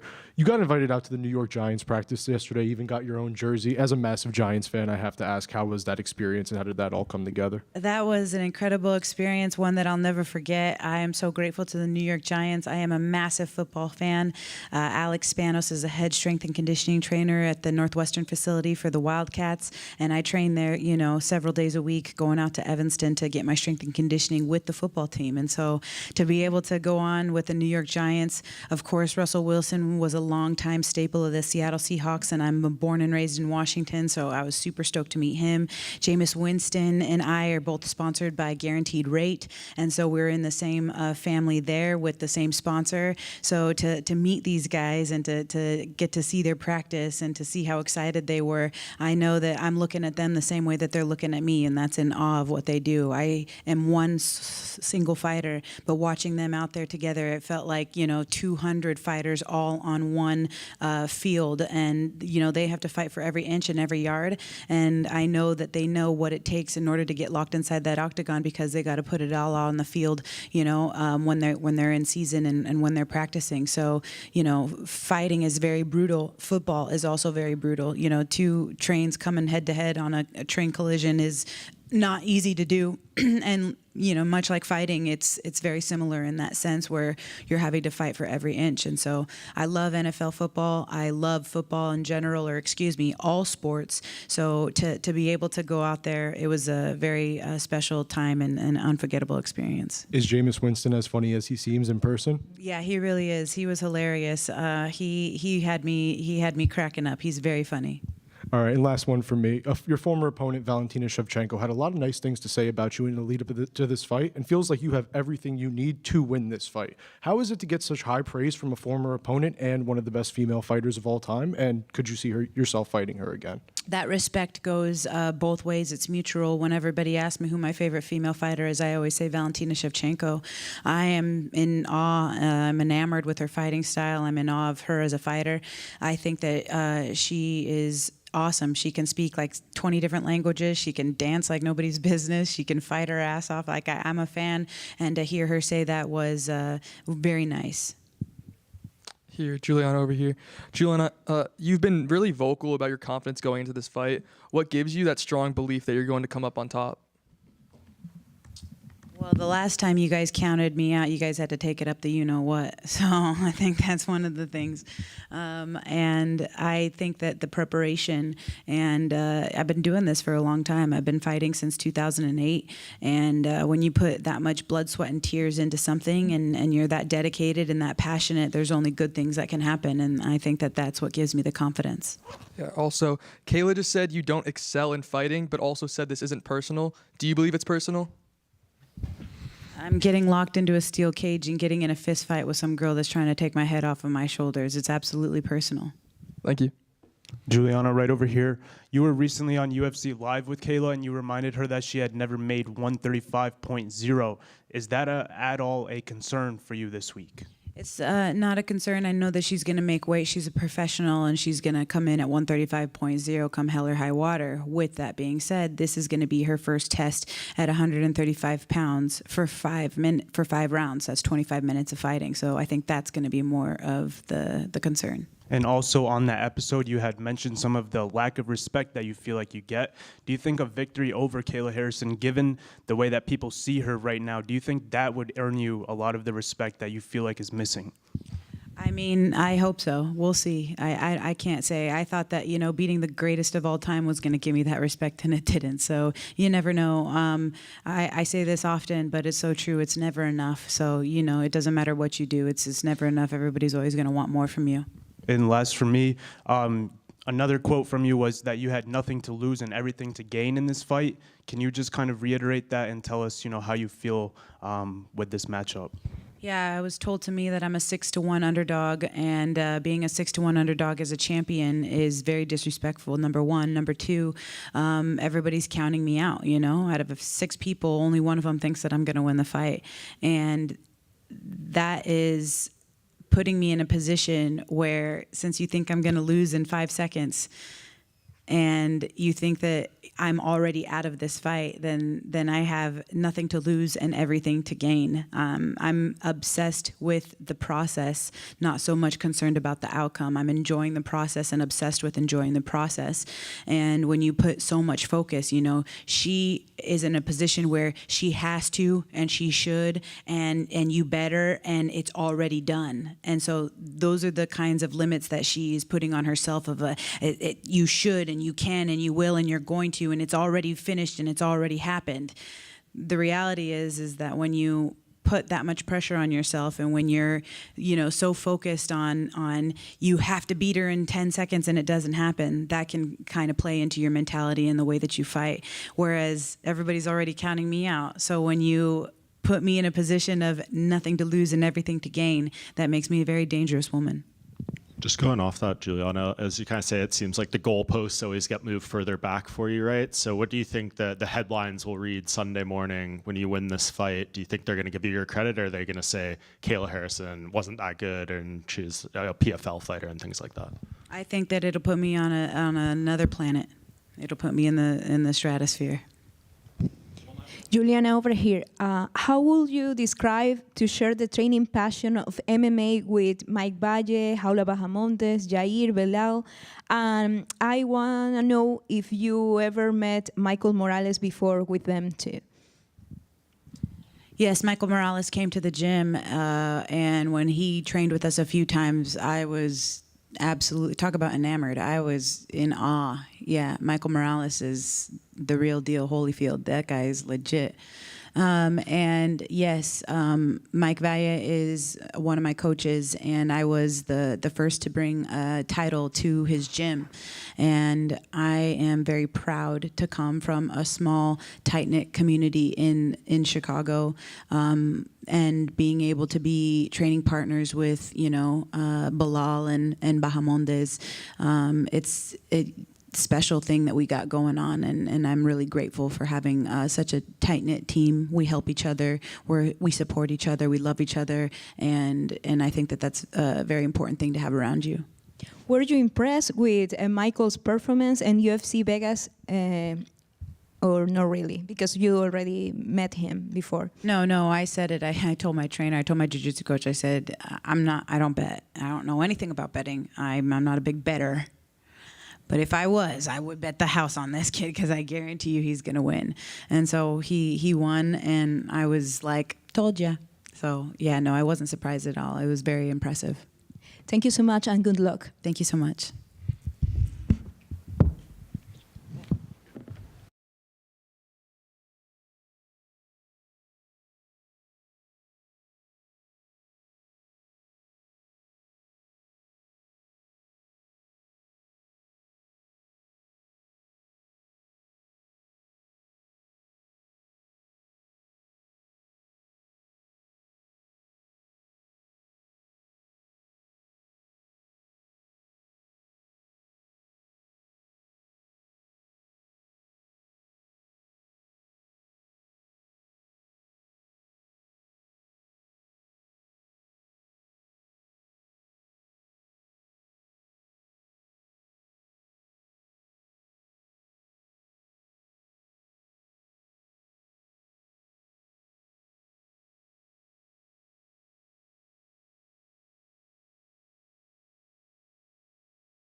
Water. That's all you if you want. Water? Yep.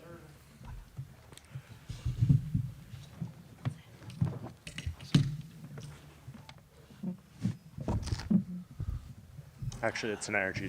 Excuse me. Hello. Well, Kelvin, over here. Yes. Obviously, we just spoke to you when you were supposed to fight in Mexico. You even weighed in, you did the face-offs and everything, and then the rug got pulled out from you. It's not every day they rebooked the fight relatively soon. So I guess after you got past the first bit of annoyance that you didn't get to fight in Mexico, were you happy that they rebooked the Joe Pyfer fight?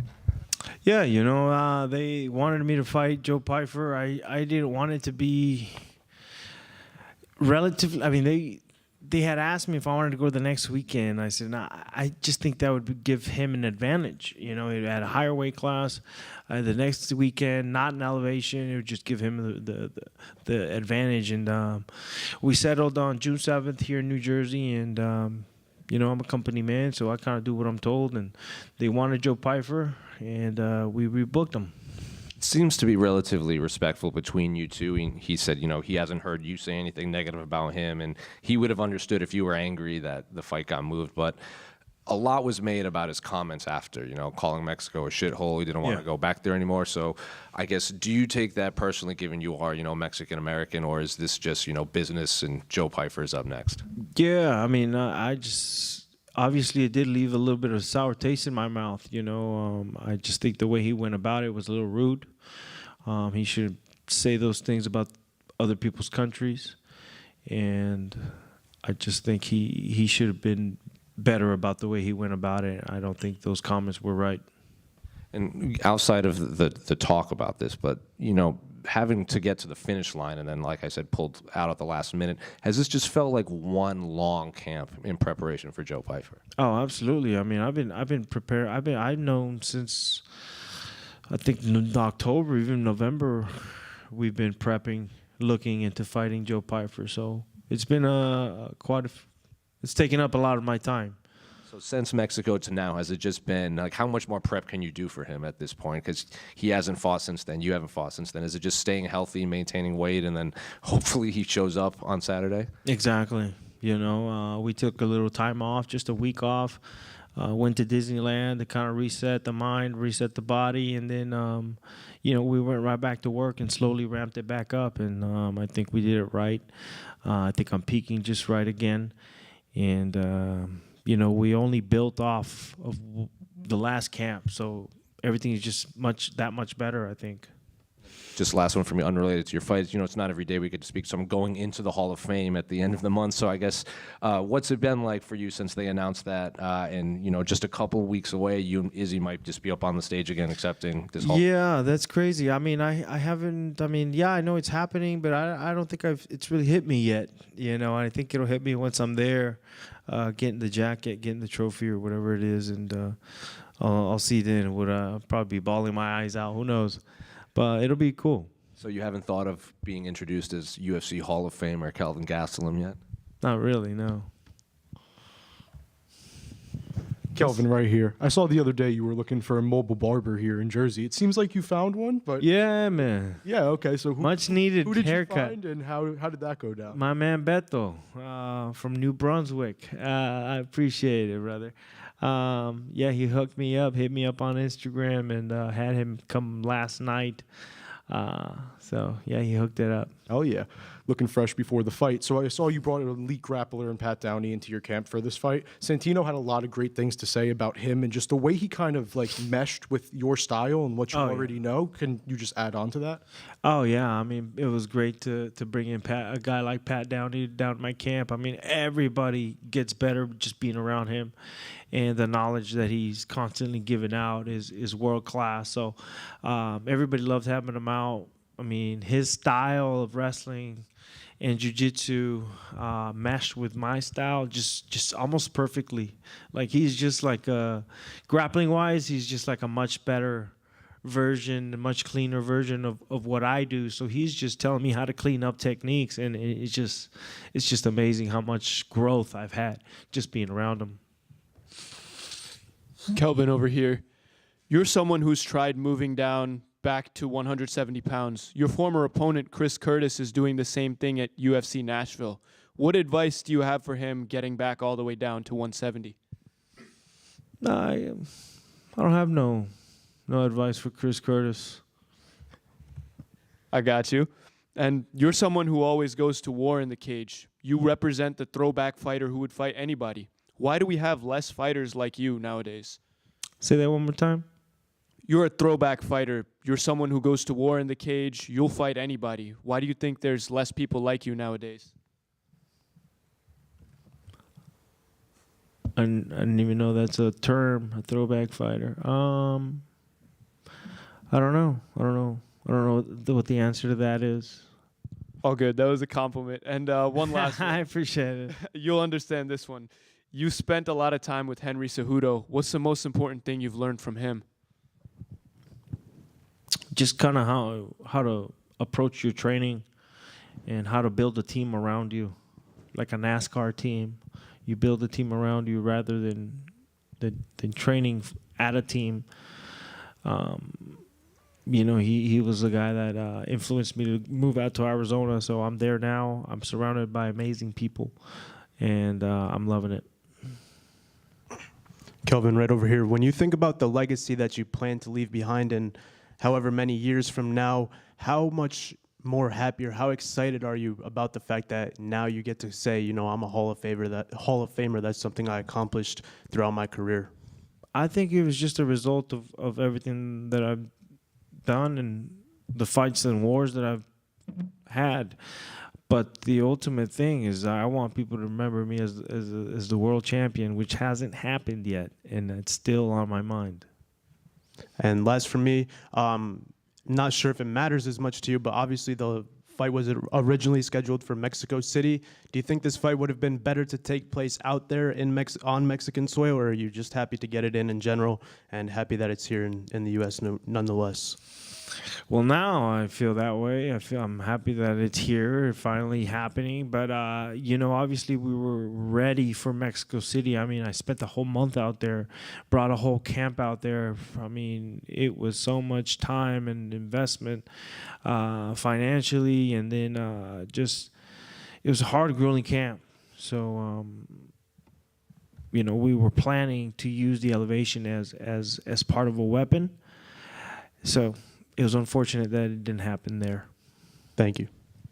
Just one question from me, back to the hair, over here to your left. Yes. A few years ago, Chad Ochocinco suggested that you get a sponsorship from Head & Shoulders. Did you ever get that? I did not, but I'd welcome it. You know, this is the product that I use. All right, thank you. Here, Kelvin, just one more for me, actually, real quick. So you spent a month down in Mexico City and then didn't end up actually getting to fight. And then I saw you went and took a trip to Disney right after. Was the trip to Disney a bit more of a nicer vacation, I guess you could say? Yeah. I mean, it was kind of a reset, you know, after a hard, grueling camp. Like, the last thing I want to do is think about fighting. So went out there with my girlfriend, and we had a good time.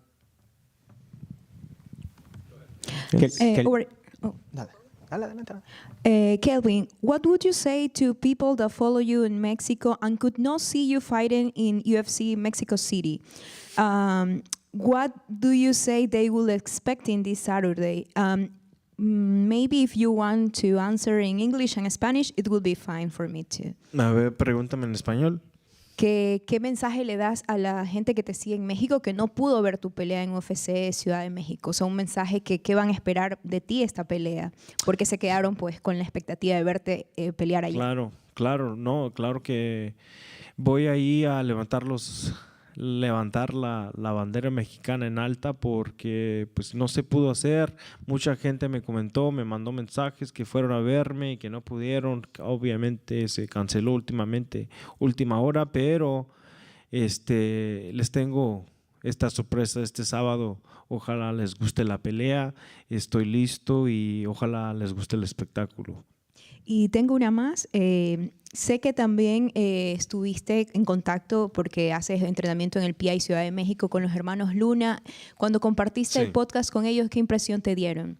Buenísimos muchachos, tienen un gran futuro. me cayeron muy bien y yo creo que pues enseñaron una disciplina muy buena y pues yo creo que van a verlos muy pronto entre del UFC o en Dana White's Contender Series. Yo creo que van a entrar pronto. Sí, justamente sabemos que ellos están a la espera de esto. ¿Cuánto tú crees? ¿Tú crees que será este año o quizás el próximo? Tal vez este año, ¿no? Los veo con muy buen nivel.